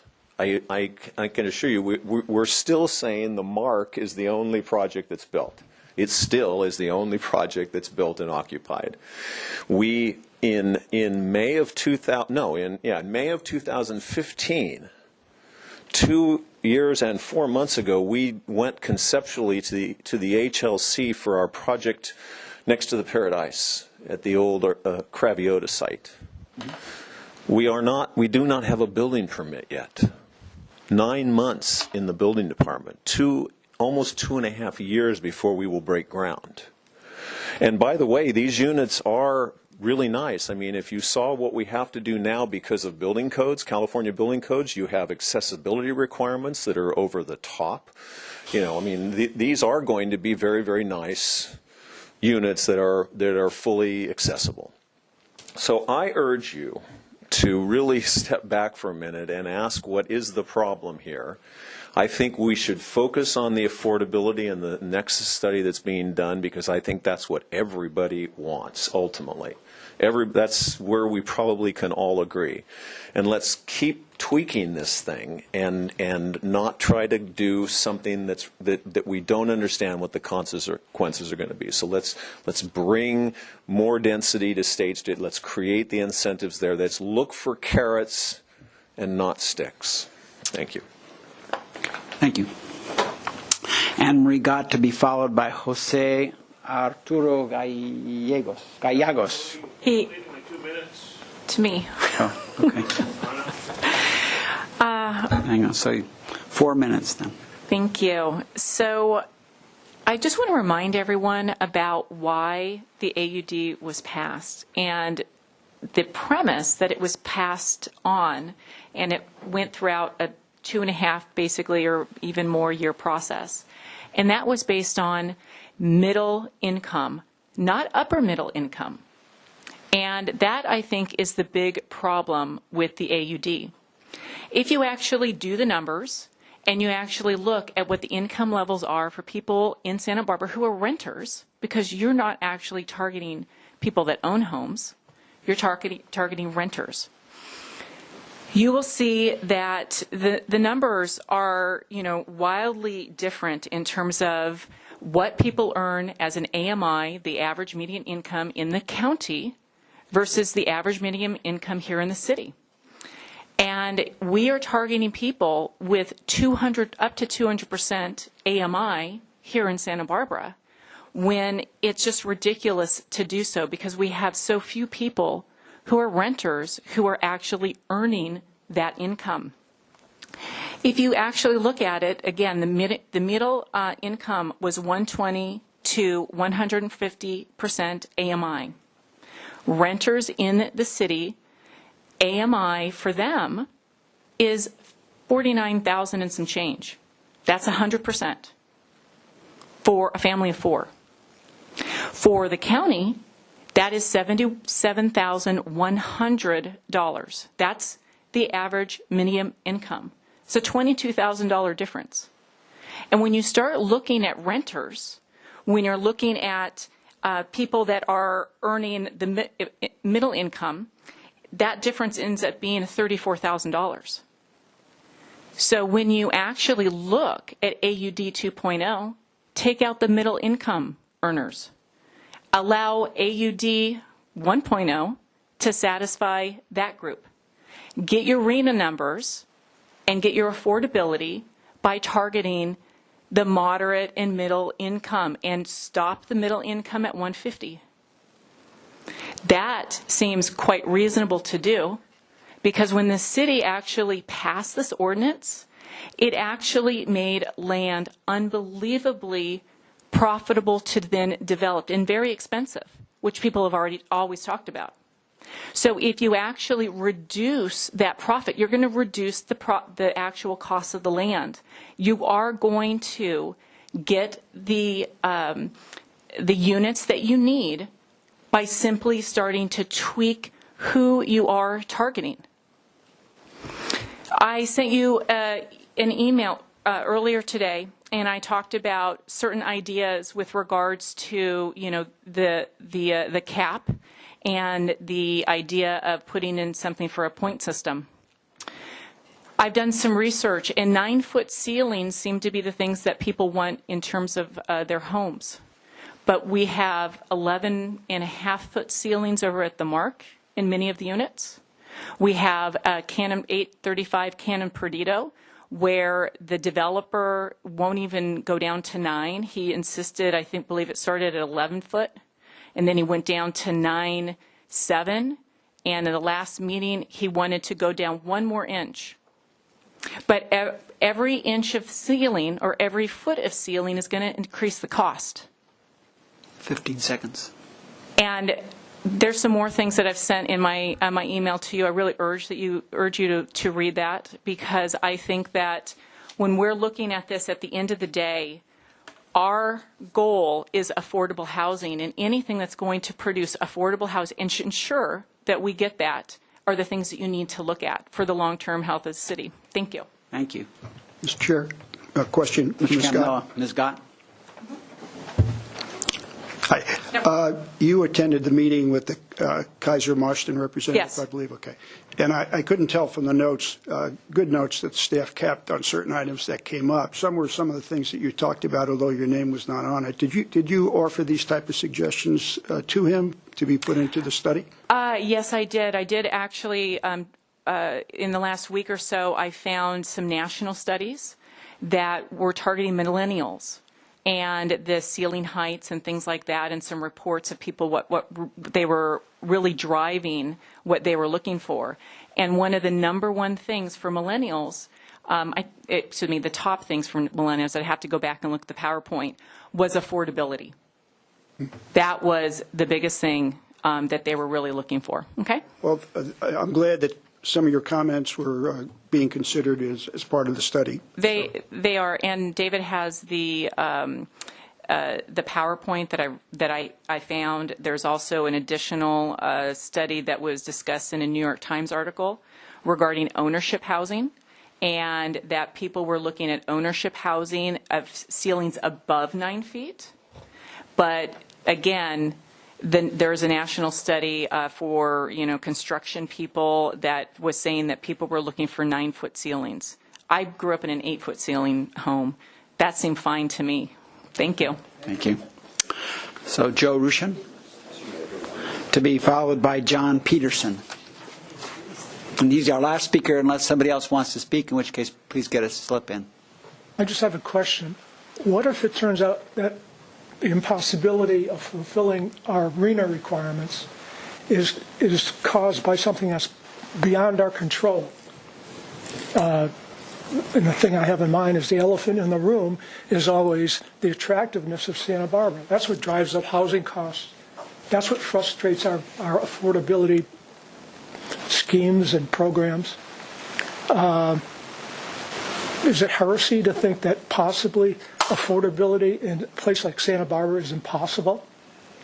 Well, that's one of the things I thought was the purpose of the AUD, to help find this out. That's the extent of my question. Great. Well, that's a statementally question, yes. Thank you. And definitely a conundrum that we're struggling with here. Mr. Peterson? Hi.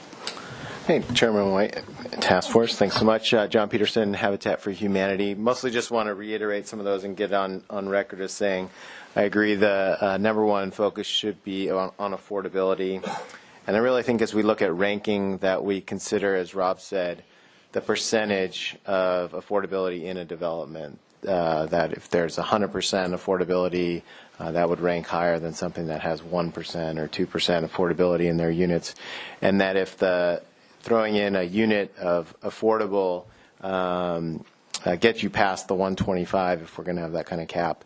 I mean, we're developing housing, but I want to make sure that we're, for the affordable housing developers, particularly like myself, who we go out and fundraise for it, the upfront costs and all of these of getting through the planning can be very difficult, and also for the percentage of income, because as has been stated, finding housing for moderate income, or as we serve low and very low income, is nearly impossible, and certainly in the home ownership realm, but in rental as well.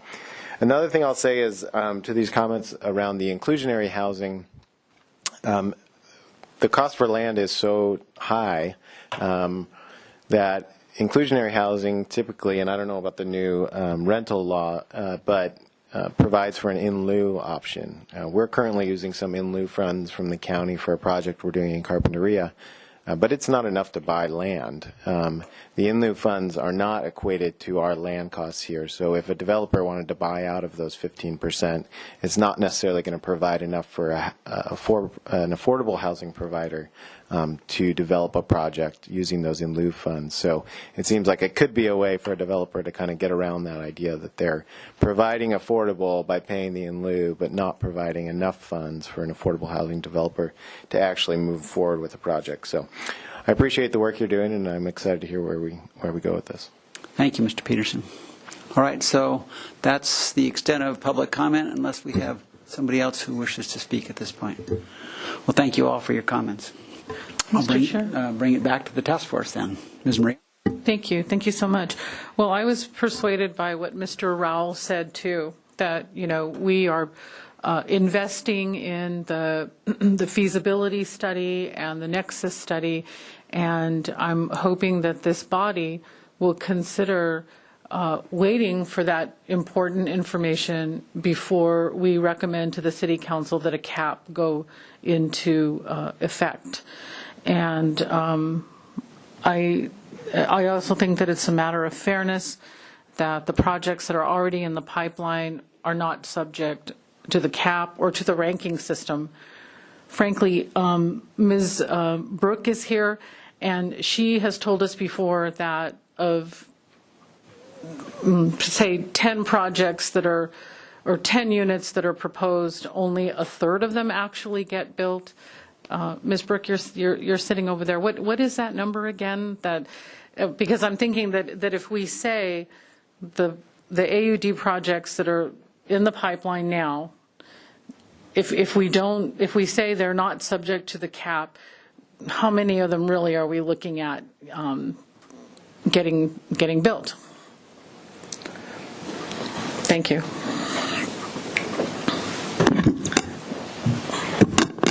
Councilmember Murillo and task force members, you are recalling correctly, based on historic development trends, we find that about a third of the units proposed actually get built. Time will tell if the AUD projects follow that same trend. Okay, and so we're looking at, I'm hearing, I know that the medium high density and the high priority, there's a little bit of wiggle room there, but we're talking about 1,000 units that we're looking at. So I'd like to make a motion that. Let's have a conversation here. Let's talk. Let's have. Okay, I'm ready to make a motion, but I will stand by. All right. Thank you. All right. I'd like to follow that question. Is Ms. Brooke, of the projects that get building permits, what portion of projects that secure building permits, what portion of those get developed? Is that about a third? Councilmember White and task force members, I don't know that number off the top of my head. I may have calculated that in the past, and I can look to see if I have it here with me, but I don't know it right now. I suspect that it's much, much higher. It's just the cost, as Mr. Campanella would attest, that cost is so high to get a building permit that tends to push a project toward development. There's just not many projects out there that get building permits that then stop. It just doesn't happen. But I'd rather than that being just my gut instinct, at least to get a sense of it without a deep grind of research, that might be at least useful for this group. Okay, so more comments, Mr. Olson. We just start on one end here. I agree with those that would like to exempt the projects in the pipeline from this new requirement or this new limitation. I feel that, as Mr. Cannell said, that it takes a lot of money and a lot of commitment to even get an application in and under review. And for rules to change during that process with limitations, potential limitations on being able to follow through with the project, it's just not fair. And I feel that that should be part of what our recommendation should be to the City Council. Okay, thank you. Mr. Campanella? Just like to add a couple of items. I'd like to add to Mr. Cornell's comment, and perhaps Ms. Brooke can confirm this for me, but Brian mentioned about the 250-unit cap spurred applications. I think it was a little more than that, if Renee remembers. I think the thing that, in my mind, I remember it got spurred when when it was highlighted that people whose application were deemed complete could continue on beyond the 250. And I think that certainty, or apparent certainty, based upon what the definition is what brought the applications in my mind, just observing it. So, and I think the opposite is true. As soon as you start taking off some type of certainty that you're going to get through the system, then I think things are pretty well, property owners and developers have to decide something else to do, especially with commercial property where there are the uses, some of which would just exacerbate our jobs housing balance. The other thing to think about, too, when we're talking about costs and rents, we have a way to go to see what the rents are going to be on the test projects. And let's not forget that rents require a security deposit to get in, not a $100,000 down payment. I mean, we might look at a Stanzia project up on Upper State Street and see what those units are going to cost when they come in and who are those buyers. And, there's a big difference between the ability to get in on people that don't have the down payment. Mr. Vincent mentioned about regional, or as far as the arena, and it's a regional issue. We had an allocation of about 4,100 units out of 5,700 on the South Coast. So we took a pretty big share. I know it's negotiated between the municipality and the county, but we have a pretty big component of an area-wide need. So I think we have to keep that in mind as well as what we're trying to accomplish for the rest of the South Coast, which we already volunteered for. I think the Kaiser Marston study would come up with some, if they come up with an affordability component or a mitigation fee component, and the state allows an inclusionary ordinance on rentals, either one or the other, in some way we're going to be able to get some type of affordable support for the projects. And I think that's I think that is a good thing. The other part of it, I think, is, and it would be a question for Mr. Vincent, I think once you put, well, let me ask the major question, is affordable, if we do a cap, we're talking about affordable not being included. So if I put 2 affordable units in my 10-unit project, am I now not on the cap because I have an affordable component? It's not a 100% project, but it is affordable component. Question to be asked if we decide on a cap or we move forward with a cap.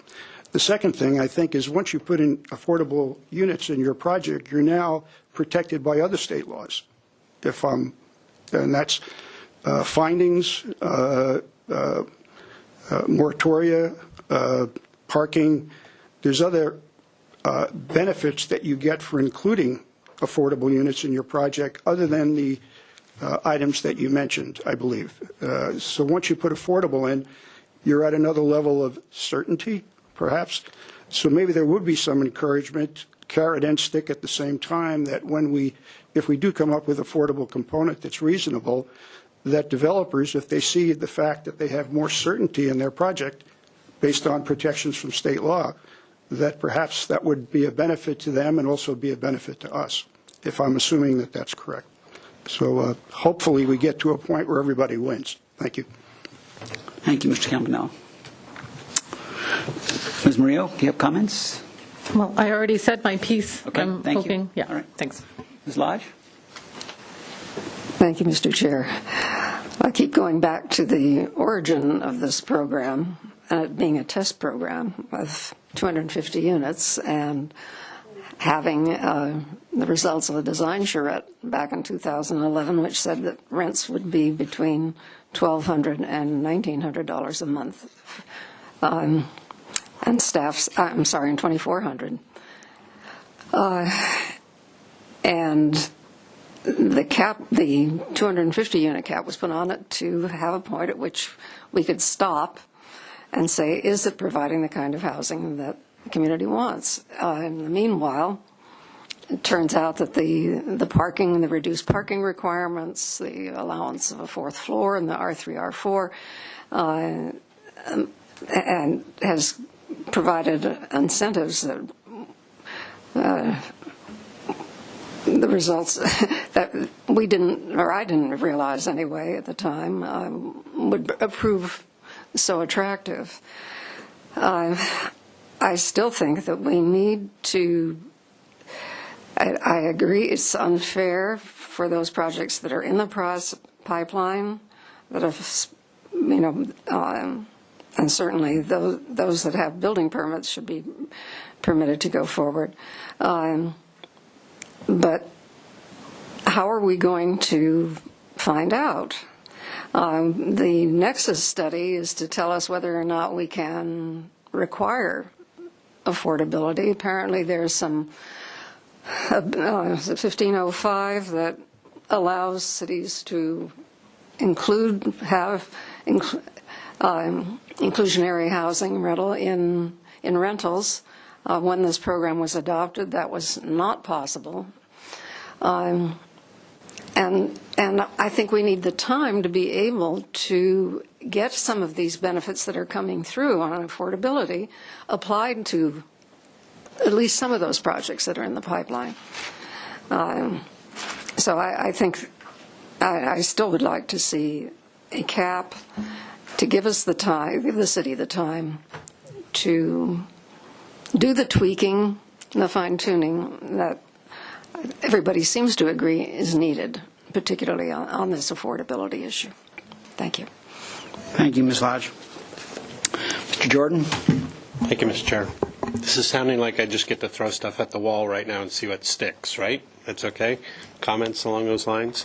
So of the things we're supposed to work on today, the only cap that was mentioned at council was capital A, affordable. I would also be interested in discussing or hearing thoughts on adding to that exemption development on the second floor of State Street or Anacapa anywhere and Chapala anywhere. That's what I would call a downtown core, maybe above the freeway, below Mitchell Terrain or Sola. And I would, so while exempting that from the cap as a theory, I would still also like to find some way to rank those and to approve better ones than worser ones, if such is the case.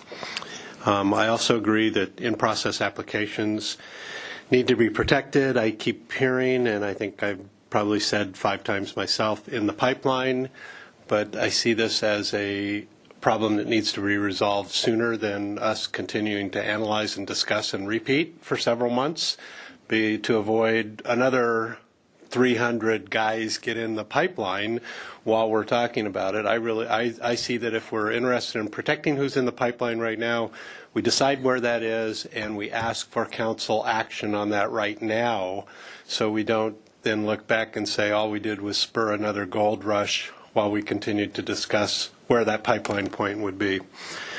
And then my thoughts on ranking categories, just to tell you what I've started with based on what staff's provided. My top 4 are some kind of affordability, something to do with parking, something to do with views and size, bulk, and scale, and something to do with displacement consequences. Those are my top 4, kind of in the order I have right now. Each one of those could be an hour-long discussion by itself. And then on sort of a secondary level, with me is proximity to downtown Santa Barbara or walkable, open space, and all residential, no commercial development. And so that's kind of how I'm framing where I'd like some of the discussion to go if we're going to discuss either today or another time. Thank you, Mr. Chair. Thank you. So lots of open space downtown. Yeah. Affordable. That'll work. Huh? Yes. Yeah. No. Well, what a interesting discussion so far, and obviously fiery. And first of all, let's back up to answer at least one question or concern, and that is deemed complete. Could staff inform us? Is there a formal deeming of completeness? Is that a checkpoint in the process? Mr. Chair and task force members, there is a point in time when that is determined. It is not as formal as it is in other development review scenarios that some of you might be familiar with, like in the development review process, when an application goes through a development application review team, there's a very formal letter that's produced after 30 days of staff review to deem a project complete or incomplete. We don't have that same process in place for applications that go through design review. However, we have determined that projects are deemed complete when they are ready to be placed on an agenda for project design review. So that's the major hurdle that a project goes through in the design review process. If you can get project design approval, that's the big major step. Following that is final approval, and that's usually details and more minor items. So when we have all the application information that's required to be submitted, it's clear, it's accurate, and we have the environmental review complete, then the project is placed on the agenda, and the board or commission may make a project design approval findings. So it's at that point in time when the project is set for that action that it's been deemed complete. Great, thank you. Thank you, Mr. Chair. So I'd like to make my comments. Oh, I'm sorry. Okay, thank you. Okay, so as I say, this has been a rich conversation so far. This is one where Council has given this committee the go-ahead for several more rounds, and there's several other topics besides this one today that were raised at the authorization of this committee, reauthorization or the continuation of this committee. So this is one of the topics that we get to discuss, and there will be others as we go forward. So and now, as far as my own comments go, Santa Barbara City planning. If you go back 40 years or so, or was rebooted on a document called the Impacts of Growth. And a drastic step was taken, which was to cut densities in half. There had been, in my mind, two rounds of AUD that the city experienced before that. There's the 50s and the 60s when the boxes came in, and the mail order plans were bought, and the Shangri-La apartment buildings went up all over town. That we all know they're core to our affordable housing inventory now, and they didn't do anything for our architectural integrity, but they did provide a bunch of housing, and most of them had one parking space per two-bedroom unit. That was kind of the template that came down. They exploited Santa Barbara's architectural heritage, in my view. They provided a service, but now we are really stuck with these really shabby units on the quality side, and are blessed with having the affordable component with them. Then came in the 70s a public housing bunch. There was before redevelopment agency. There was a significant chunk of housing that the Housing Authority manages to this day. I don't remember what it's called. And then came the Redevelopment Agency and all the really inventive programs that the Housing Authority and the city funded with the Redevelopment Agency. It was seed money, leveraged beautifully, and that gave us this inventory of affordable housing that's got a lot of architectural integrity to it, and there was very strong sense of folding in with the fabric of the city. So now this is AUD3 from my perspective, and we're obviously just trying to have it come in and harmonize with the city's fabric.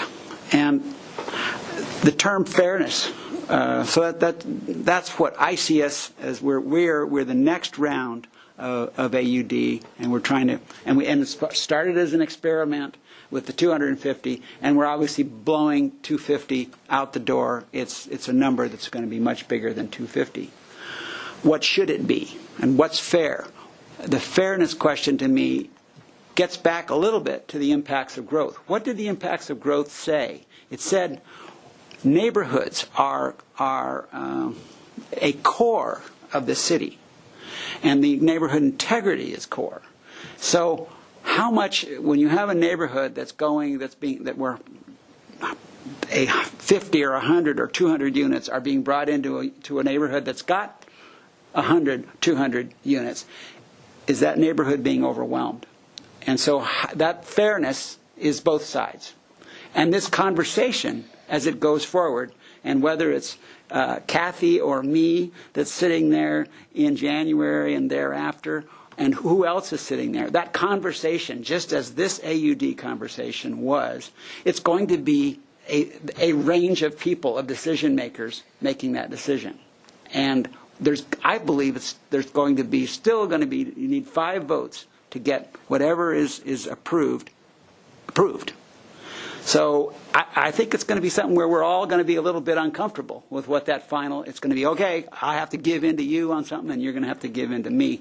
So that I'm raising that because that was the conversation that created AUD today. It was, Dale and Frank and I and many others, but it's that tension that's Santa Barbara's tension. It's gone on for decades, and I presume it'll continue to go on, of trying to keep the city the wonderful place it is, and yet answer to the needs that we know it has. The one thing that everybody's heads nods on is affordability. Is how do you create some units that address the affordable question.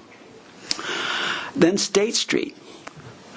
It's kind of amazing, isn't it, that we're sitting here with all this overpriced, high-cost residential around, and yet we have this. That's one crisis, and then the other crisis is this implosion of retail in the Anacapa-Chapala corridor that reads as opportunity. I think that's another place. It's like the affordability, where all the heads start to nod and go, well, this is a residential opportunity that's for us. So I know that the AIA is doing some work privately to do a charrette.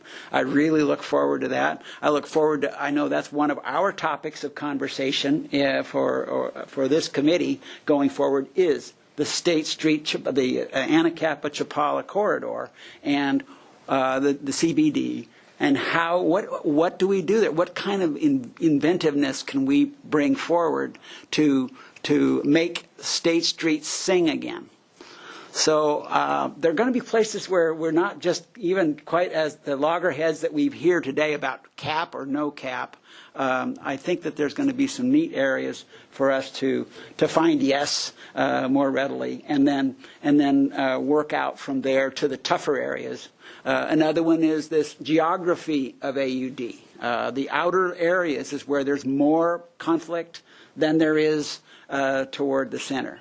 So I raise these things because we're kind of more today. There's more of a yes/no situation, whereas there's going to be lots of neat opportunities to fold all this together into a compromise that's going to, I think, have a little bit of discomfort on both sides, and then maybe we're getting to a right place. So I know we've got the difference of view on the cap, and when that's part of what's on this agenda is when do we establish the cap, and who gets through and who doesn't. I was raising and what's fair. So and those are things that strike at our hearts and that can get us to be even polarized a little bit, where we're going to need to go with this is a sense of common view, and get to somewhere where, okay, this is a package that's got some, this camel will get through the desert. So I look forward to being able to help craft that, at least I know for at least the next several months, and I'll certainly be participating no matter what, all the way along the line. So with that, then, and I do support a cap. Obviously, I made the motion for it. It's perhaps the toughest of the caps, where I'm saying a building permit. But it's also in this context of, I know that many other variables are coming in here. The downtown parking, for example, in downtown. There's a place where I think we're going to have some real creativity. Where can we use our public lots at night for residential purposes, and then and that way really give developers an opportunity to use the land for actual housing purposes. We'll be looking at that anyway and seeing whether it plays out. Okay, so Mr. Chair. With that, so thank Ms. you. Murillo. Well said. That we need to look at State Street, and I'm hoping that can be on the next agenda. Well, I'm hearing a lot of concern from people about the empty storefronts and the vitality, and we have street people that, if we brought a residential sensibility to State Street, you would have people walking their dogs and creating a neighborhood. And so bringing housing to State Street, to me, would solve so many of our challenges. And so I'm not sure if we could agendaize that for the very next time, because as Mr. Carnell and others have said, they need some certainty that there's a pathway for them to get some of the charrette, I think, is scheduled for October 21st. We need to move it along. Why Mr. Jordan doesn't like housing on the bottom floor of State Street, I think it's to maintain it as a active retail commercial street. I disagree with you. We need the housing so bad, but if that'll get us there, I'll go ahead and relent on that. Compromise. Yes, compromise on that a little bit. And we got to the cap at the city council level, and I'm hoping that this body would recognize that, even if all of the projects in the pipeline, if it's going to be a third of them, we've got about 300 of them that are actually going to be put on the ground. And that's not going to ruin the character of anyone's neighborhood, and it'll give us some units. So I move that we exclude from the cap, whenever it becomes a real thing, that we exclude AUD projects that are in the pipeline now. And I'm hoping for a second. There's a motion by Maria. Is there a second? Motion. Okay. Is there a second? There's no second. I haven't heard a second yet. There's a question before the second? Okay. You're not saying a cap. But you said if there is a cap, that they be excluded. So this is not a motion to approve a cap, or is it? Right. If there's a cap, we want to exclude the projects the AUD projects that are in the pipeline because of a fairness issue. Okay. If there is a cap, I'll second that. All right. So there's a motion and a second. Mr. Chair. Mr. Jordan? So, one, I think there is a cap. They voted 5-2 to place a cap. I've cried myself to sleep on that already, okay? But I don't understand this in the pipeline thing. So I think you need to define what your in the pipeline is that a guy who just walked his set of plans, or walked his application in a minute before you made the motion, or it's going to go to council and get approved, or is it deemed complete as you just heard, or is that I'm oh so close, which is a new category I just made up with Renee, I'm oh so close to being deemed complete, and should we protect that guy too? Because, and I go back to also my fear is that are we also going to then ask that to go to council right now and make that statement so it doesn't take 3 or 4 more months to come to council for some action with the rest of our actions, and we see 300 more units put into the quote-unquote pipeline. So I'm with you on concept. I'm just really unclear on what that means on the ground in actual implementation. Well, I would ask Ms. Brooke then, put her on the spot for some advice on that. I would imagine there are people right now who are working on a project that haven't applied. I'm talking about the ones who have been in the process for months now or longer. So, Ms. Brooke? I think, Councilmember Murillo, I think Mr. Vincent and I were just exchanging questions here too, in terms of whatever the point in time is, whether it's application submittal deemed complete, if the motion is to exclude AUD projects in the pipeline now, is that as of September 13th, or is that as of the date that council eventually adopts the program to implement the cap, all the projects in the pipeline at that point? That might be something you could settle here. I would be hesitant to advise you, when you all have your own distinct opinions about at what point in time projects should be made to comply with the new rules, whether it's an application comes across the counter, it's deemed complete. Certainly there's opinion, and you heard some today, about the time and investment that goes into a project, and that they would want to be put on notice as soon as possible if they were going to be subject to new rules. okay. So I would say I like where Mr. Jordan was going, cautioning against the gold rush. So we don't want to create that, but we've been talking about a cap this whole time. I would say as of today, and we recommend it to City Council to take a vote on as soon as possible. Okay, so the motion is to, if we have a cap, we do have a cap, or at least we have a cap at least supported by council at this point. It isn't an ordinance yet, but it's at least a resolution. Then all projects in the pipeline up to September 13th, 2017 would be allowed to move forward. Deemed complete. I didn't say deemed complete. Okay, you're just in the application process.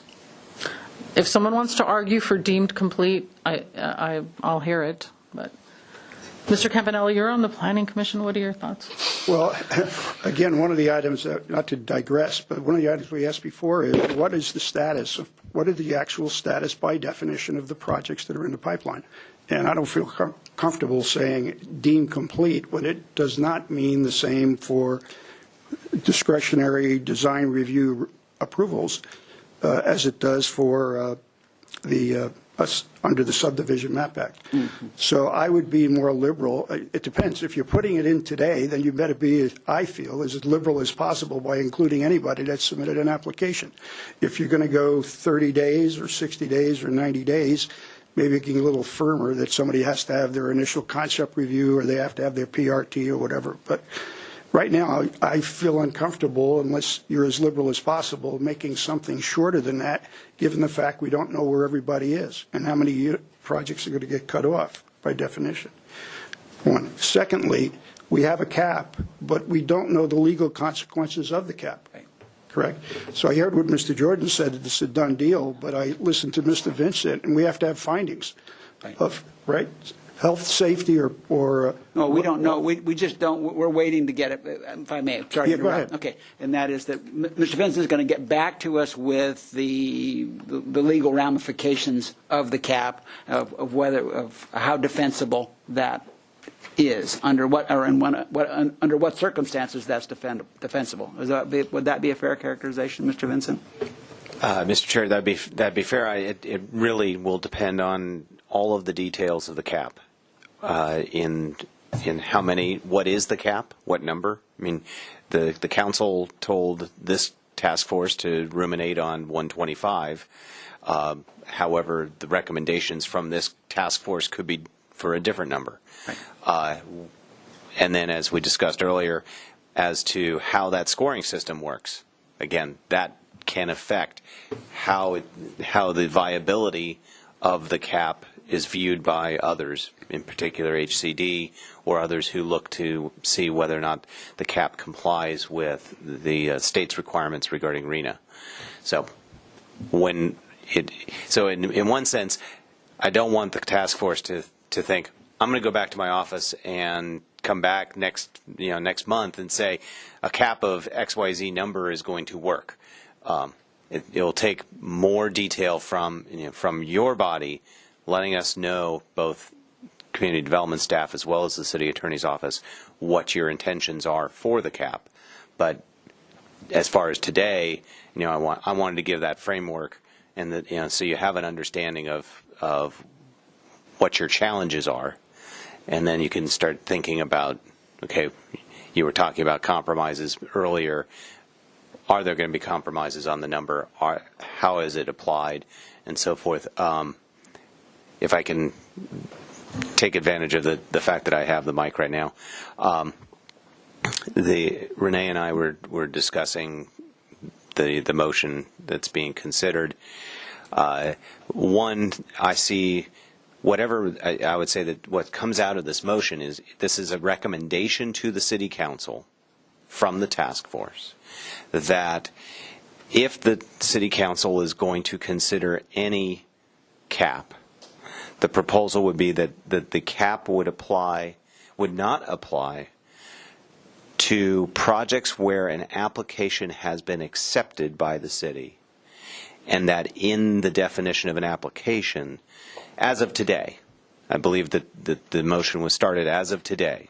So if an application for an AUD project has been submitted to the city and accepted by the city as of this date, that does not include a PRT application, because those are different. The level of commitment by an applicant is different there. The materials submitted are different there. I think the recommendation from staff would be different if we were talking about PRTs.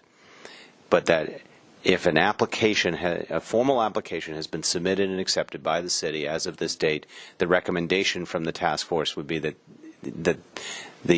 any future cap would not apply to that project. I like that, and when it goes to City Council, the City Council could change that date. So, but just for the purposes of taking a stand today, I think that's how I would phrase my motion. There's been plenty of talk publicly for months about the cap, about putting different kind of restrictions on the AUD projects. So I think people out there who are looking at developing projects have had enough warning that something is changing drastically in this program. So I'm comfortable with that. And you're my seconder. Are you comfortable with that too? You're saying be more liberal? Yeah, well, because nobody has a chance right now if they owe one piece of paper to the city in order to qualify for whatever we're telling them they have to qualify for. There's no chance to get it in before 4 o'clock this afternoon. So effectively, you're freezing everything rather than allowing people some time in order to qualify. So I guess if the I'm not going to. I don't think I can agree with right now today, without giving people a chance to, who may be in the system, have to formalize some paperwork in order to qualify. How about the end of the month then, October 1st? Renee, again, I go back to I'd like to see where everybody is, so we know how many people we're shaking out. But it's myself, I'd probably go 60 days just to give people a chance to get their material in. But I wouldn't go any shorter than that. So I'm not going to second end of the month. Okay. Okay, do we have anybody else? Any other discussion? Anybody else want to second it? Or do you want to change your motion? Okay. Change my motion to 60 days out. Give them a chance to get their paperwork. Okay, I'd like to see this go forward. So I second. Okay, Ms. Lodge? You're just going to create another gold rush. Right. Wait, just because I use that word, you can't use it again. So if I have a question to Scott, so how would that work? So it'd take a month to get on agenda. It'd be introduced. It's got to be a resolution or an ordinance adjustment. It would be done in a couple weeks, presumably, once it got there. Can they go backwards? 60 days from today when they're looking at it in October or November? Yes. Okay. But I would, yes is unqualified. No, the yes is unqualified. However, I do have concerns about the 60-day period and because the city is the 60-day period that's being proposed is problematic because of the I would argue the generosity of community development to spend time and entertain applications that are at a very conceptual level. The reason there's a difference between the subdivision standards that are applicable for DART review and what applications the city will accept for design review is to facilitate early conceptual review of designs. And unfortunately, that's an allowance, and I as standing back away from community development, however, being involved in the process, having observed it enough, I can see the benefit to the applicant.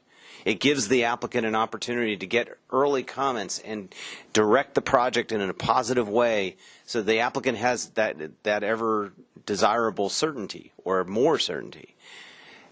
But now we're on the other side of it and we're saying we were trying to find a dividing line and we're wanting to say we want to treat these applicants one way and treat those applicants another way. And because the city has been willing to accept applications at a more conceptual stage, it doesn't fit into the Permit Streamlining Act, which is where this deemed complete comes from. I would say before opening or before trying to create a dividing line between the two sides, it only really works if you say, you start today with if you've come in already, you've got what you got. I don't know if there are projects out there that are literally 1 page or 2 pages away from being a complete application. I don't know. There might be 1 or 2. There might be 10. I don't know. But they've had 2 years. I'm sorry, since July of 13. The AUD ordinance has been in place. There's an opportunity for an unfortunate scenario where one person or one application falls on one side or the other of this particular motion. But at the same time, they've had, almost 4 years to apply. The flip side would be that we come to a full formal, we institute a full formal DART process for AUD projects coming into the system. The allowance for conceptual review and so forth would go away. Before an AUD application could come in, They would have to meet all the submittal requirements that other applications that are subject to DART review have to submit. It will front load those applications, but it would also provide that point of certainty where a motion like this would make sense. So I don't know which is the better answer. I don't have that crystal ball, but I just wanted the task force to understand there are two competing things going on here. Right now, the process, while it doesn't have certainty as to when application, it doesn't have the same certainty of application completeness. I mean, as Ms. Brooke mentioned earlier, we as staff have a certain point when we say from this point on the application is deemed complete and has that formality, which is project design approval. If you're placed on an application before the design review body ready for project design approval, for purposes of the Permit Streamlining Act, the city considers that deemed complete. But that doesn't. But at the end, anyway. So that's where we've got.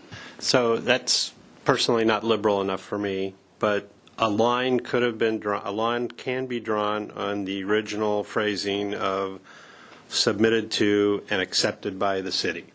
That can be a line, whatever date that is, right? That's a clear line, right? Okay, so I think you'll lose your seconder because he doesn't think that's liberal enough. But I'm swayed by Scott's argument that you've had 4 years right now to play with this. So if you wanted to go back to an original motion of a recommendation to council that exempt would be applications submitted to and accepted by the city as of, and let's start with today, and then let council hassle it out, I would second that motion. I'm sorry, I was asking Mr. Buellstein, can you repeat that last bit? So I'm going back to I think the original motion that Mr. Campanella had a problem with as not being liberal enough, and that would be that if Kathy was willing to go back to that original motion of an app that exempt from any potential cap would be an application that was submitted to and accepted by the city as of today as being exempt. And then that would be our recommendation to council, and then council can play with that date. I mean, that's just the date we're coming up with, because there might be some discussion on that date. But if that was the original motion, if you were willing to go back to that, I would second that. Thank you. And Mr. Vincent, thanks for pointing that out, that people have had 4 years to get their act together. And so, very good. I'm okay with that. Okay. So send it to council. All right. We have a motion in a second, so now we have to, everybody, you have to help me, parliamentarians, unwind. How do we unwind? We're back to the original motion. Application received as of close of business today. Do we need? And John is saying he will. Mr. Jordan, with the revised motion that Mr. Jordan's told to Ms. Murillo, I would second that as revised. Okay. Thank you. So we're back to set today's date of any projects that are as of close of business. So I want to make sure we're both saying the same thing, because I just heard Bendy say something different. So it's submitted to and accepted by the city, not just submitted to the city, right? That's a separate line, right? Mm-hmm. Okay. So I want to make that clear that that's what I'm saying. Submitted to and accepted. Very good. Okay, so Chair White. So we have now we have the original motion. I think I got it as well. Olson? And I would ask staff to clarify, if you can, what accepted actually means. Does that mean that an application is brought to the counter and fees are paid for review? Mr. Chair and Task Force Member Olson, yes, I would say if an application is brought to the counter, it meets the minimum standards that's on our submittal checklist and they've paid the fees, we will accept it across the counter. There are instances where an application is so deficient, we actually do turn them away, and so that would be the dividing line. If it's sufficient enough that we accept it over the counter, accept the fees, then that's considered accepted. Okay. Any other questions on that? Okay. All right. So we have a motion and a second. A couple of seconds almost. And I would say that I won't be supporting this. The AUD was intended to be an experiment with 250 units, and this is just this is 6 times that that is in the machinery, and that's just is not an experiment. That is a qualitative change to several neighborhoods in particular that would suffer if all of that were to go through as proposed. So can we talk about that? Because that, to me, Motion? well, just talk about your reaction, because that, to me, if I'm playing poker and keeping score, that doesn't bode well for the next level up. Because you're going to need 5. You're going to need 5 votes, and we just took one off the table right here of the 5-2 that put the cap in place. So, is there something that would make that more palatable, or do we have to go all the way down to the building permit for you? And how do you do this for a living sometimes? How do you How do you reconcile somebody who's that's been I don't know the amount of time, but you would know the amount of time, the amount of dollars, the amount of resources, and has been working. I call that kind of at our behest. Right. We incentivize this. We thought it was the next greatest sliced bread. We led them down this path, and now you're going to. We've let them go that far. Now we're going to close the road off behind them and say you're stuck out there in a no zone. And I don't think that they're stuck. In fact, I just was reviewing some of my old files and found a piece about some development work I did in Summerlin. And I had my application in for a project, and I had to wait. Because there was a moratorium, a water moratorium, and they were releasing a certain number of water meters every year. And my comment was, I had to wait. I had to wait a few years. And I said, if that's what I need to do, it's not a no. It's and of course in this situation, if I compete, if I were to provide some more affordable in this arena, I can say I get to, my vision for this is the project has an affordability component. So I can move up if I want to build this year with low interest rates. We've got low development costs and low interest rates now. I can build it with 20% of the project can be medium affordable. So I could get a higher score. So it's not saying no. Right. It's just it's metering out the development over time. And we've talked about the CBD as an example. We've got some exciting discussions to have about that, where we just as capital A affordable is exempt. So and this is adaptive management. This is the fairness. This is this is being fair to the community as a whole, the people who live here. And so that's where I get back to the fairness on both sides and it being difficult. So what I have proposed is I've thought about a lot, and it's not easy, but I feel like if this were Michael Tobes, who I think of that project up on Foothill, where he had to clean up 2 gasoline station sites and sit on that property and fight it out with Exxon for 15 years and come up with a project, 22 years after he bought it. Now, I'm not saying somebody has to wait 22 years, but that's the kind that I'm talking perseverance and patience and willingness to be flexible. And he came up with a medical facility that works with off of Posadas Lane and was dialed it in. So that's what I hope developers do here. Thank you, Mr. White. So Commissioner Jordan said building permit. What about deemed complete? We're trying to bring you along here. I think I'm going to be sticking at building permit because I want affordable projects and I want fairness to the neighborhoods. This was a 250 unit experiment, and we're talking about 1,500 units here. We have a broad difference of view here. I think we're not talking about 1,500 units. We know not all of them will get built. Okay, then we still have 100 and what is it? How many units that we're talking? 125 units. If a project, that the mark would have gone through 3 mark in 4 years. We have how many marks would have gone through? 6 marks this would have gone through in the last 4 years. It's a lot of development. So, sir, we have right now we have 151 units with permits in the test.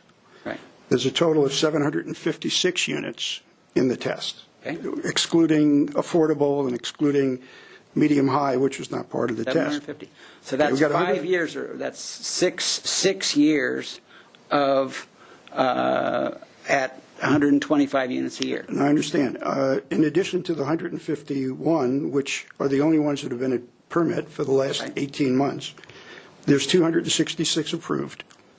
Okay, so 151 permitted, 266 approved without permits, some in, and if you've got 339, which is dropped by 85 since the Galleria is no longer going forward, that still has to go through extensive design review. Right. Okay.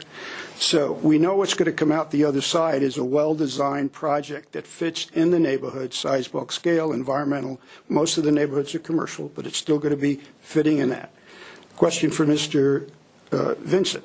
If we were to get a Karsten-Marston study, or if next week we find out that that can support a mitigation fee, or if next week we come up with Sacramento does approve 1505, okay?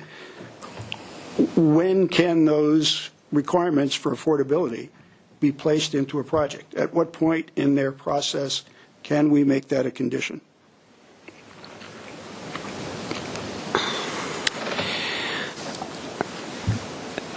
I'd have to look at the when 1505 would become effective. I don't think it's being adopted as an urgency measure, so I don't think it becomes effective upon adoption. It would become effective most likely January 1 of 2018. After that, then it would be a matter of the city adopting a new ordinance to create essentially a parallel inclusionary ordinance for rental properties. I do want to acknowledge that 1505 really only covers capital A inclusionary. The income levels that would be authorized for rental projects only cover those categories of affordability that we colloquially call capital A. So that's because I think some of the task force members were discussing an inclusionary ordinance that would apply to middle or moderate. The authorization under 1505 is for those capital A programs. However, to arguably, if council was amenable and interested in doing that, we could, between now and January 1, 2018, have the council consider and potentially adopt a rental inclusionary ordinance that complies with the standards of 1505, and it just wouldn't have an effective date until January 1, 2018. So that would be arguably that would be the earliest to go into effect. Okay, well, I just wanted to clear up the numbers, not 1,500. There's 151 permitted. We have 266 approved, which means if we go forward with building permits, half of those units would not move forward. Is that correct? In 1 year. They would have to wait 1 year to be developed. 1 year. And so let's play this out. Thank you just for to play it out a little bit.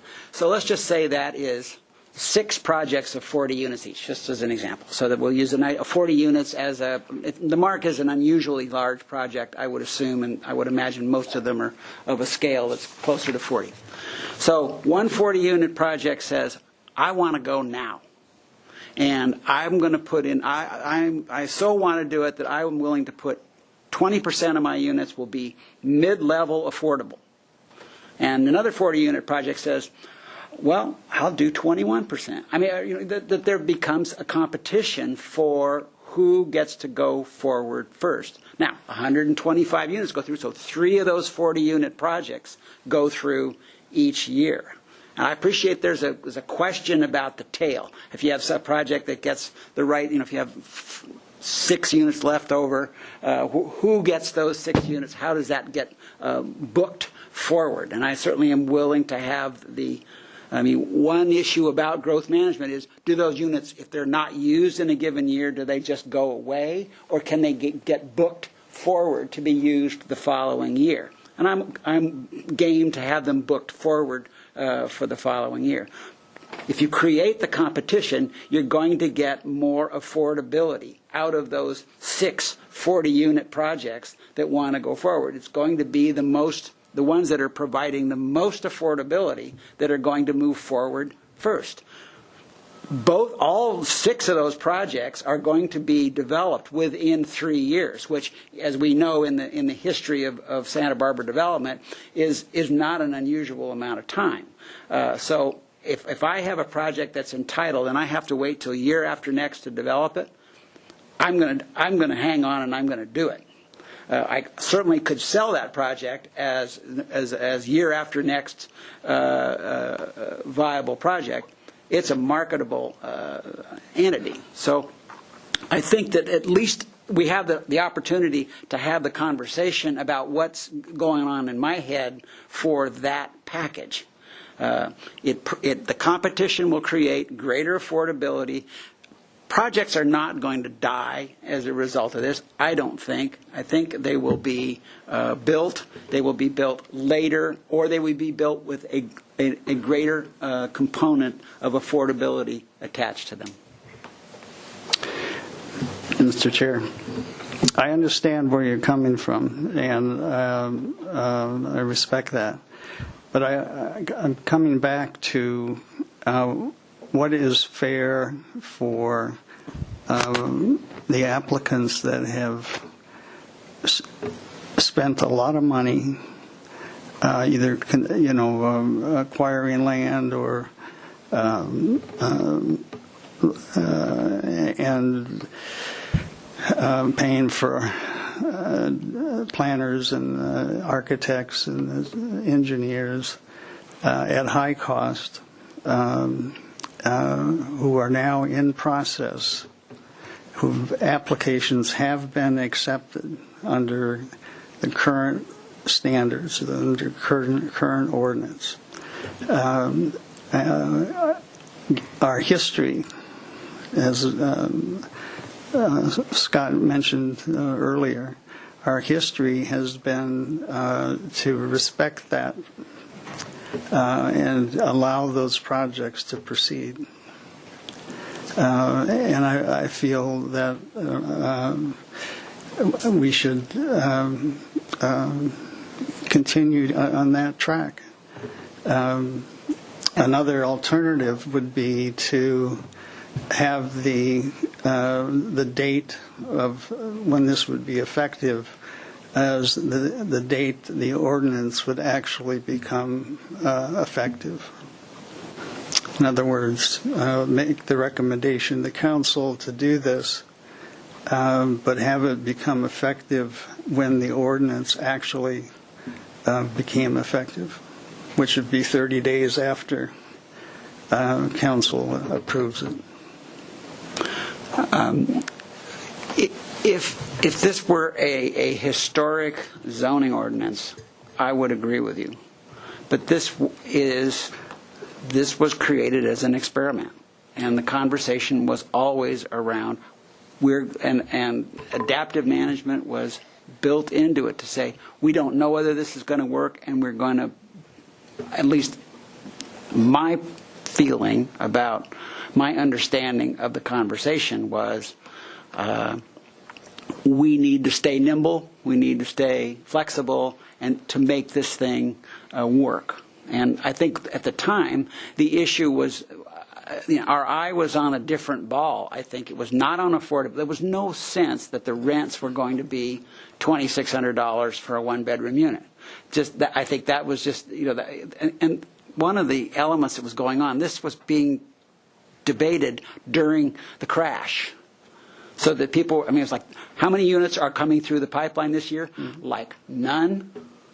It was that time. So we're just talking about a mindset that was very almost depression oriented. Okay. So, and we were worried about the parking. I would say the number one issue that was, and traffic and parking were the issues that were topmost on the compatibility issue.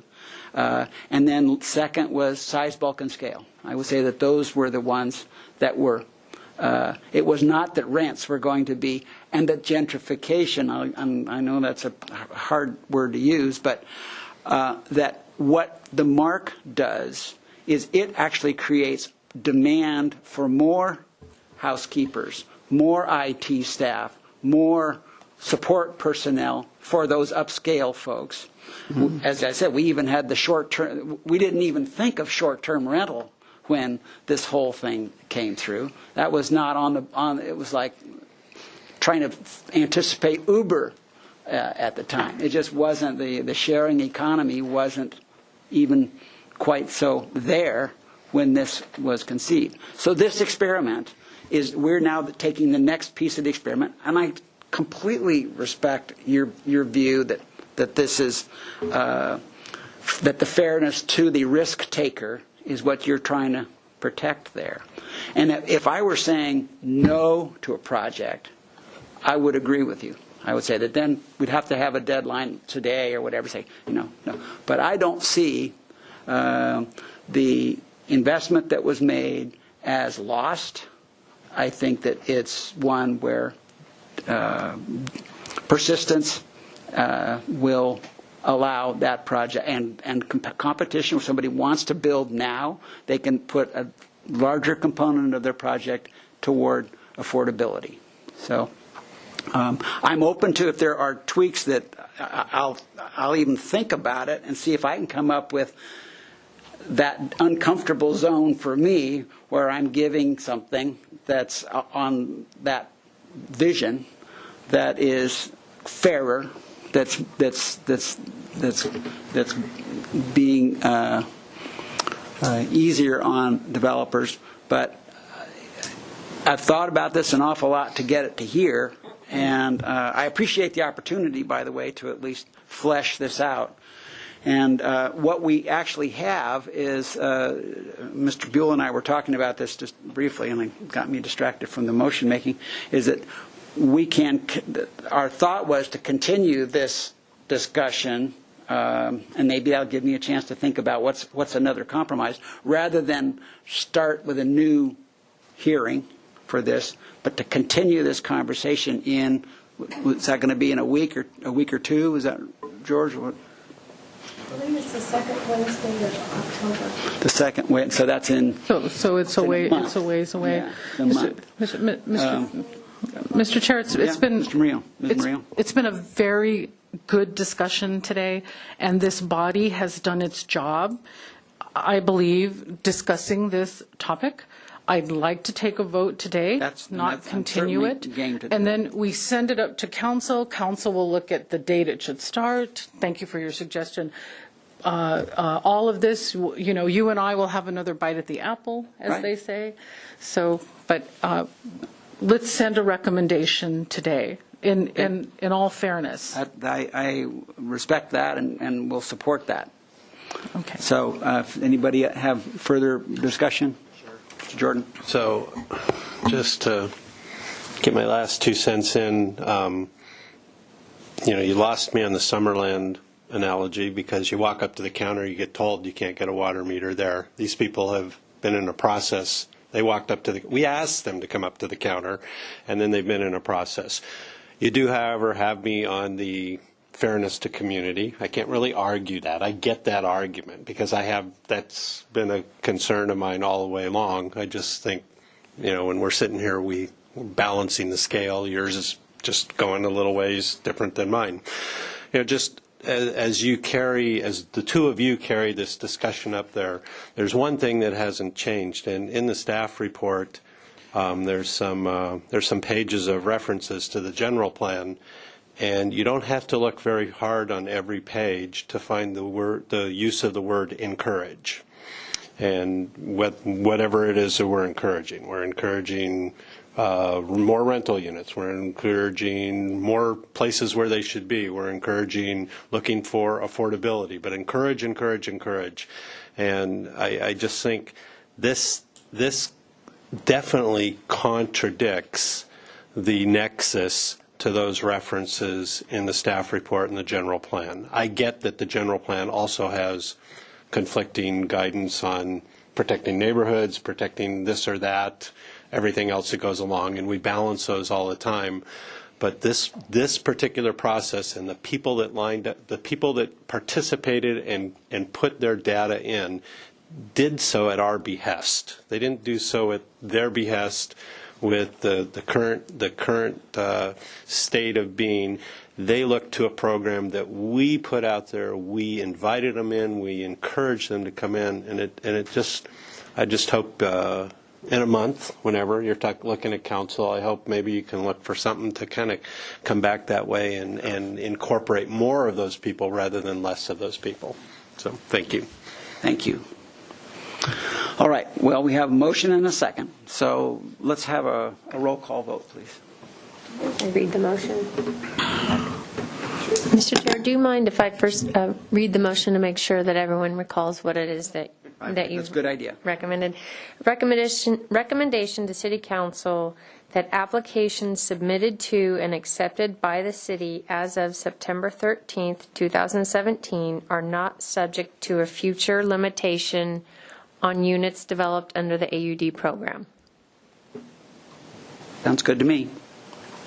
All right. Close of business today.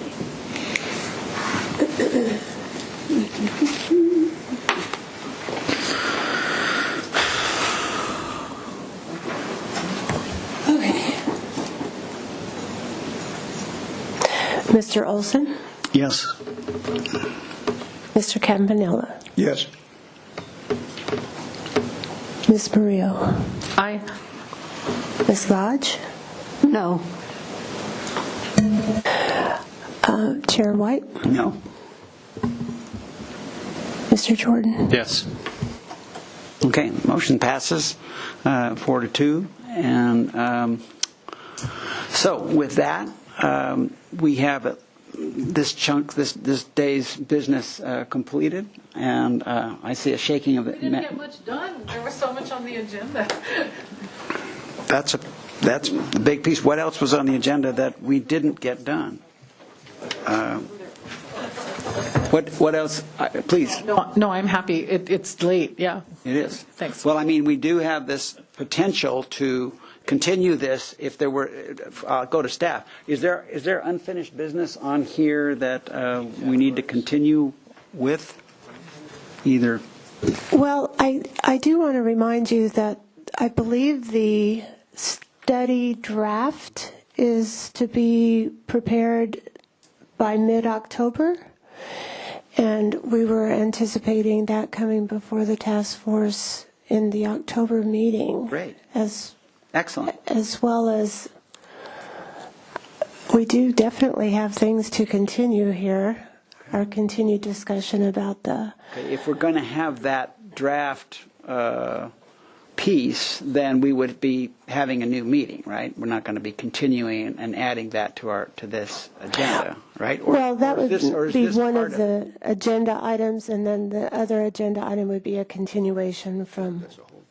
Well, we have that. Okay, so we are adding that to. I mean, if we're adding that, then we have a new agenda, right? Right. Okay. Right. Okay. Okay. Okay. All right. Then Mr. Jordan was just pointing out that the possible evaluation and ranking criteria that comes out of the study, though, does it not, to some degree? Mm-hmm. Mr. Rao says yes. It can. It's more material for us to work with on the possible evaluation and ranking criteria. So from a protocol standpoint, we can move that item forward on another agenda? That Yes. would be direction to staff?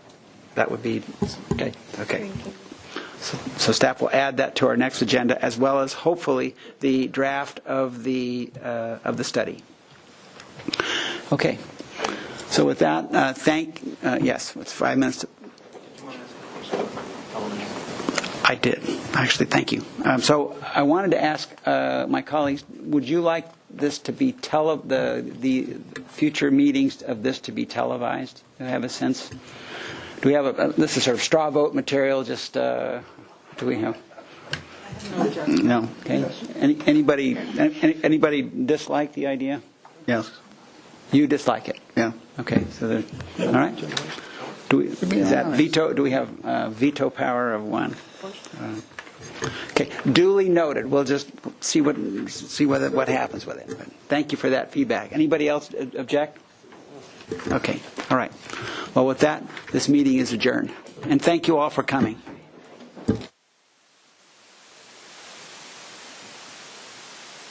It's not that much? Yes, all about it.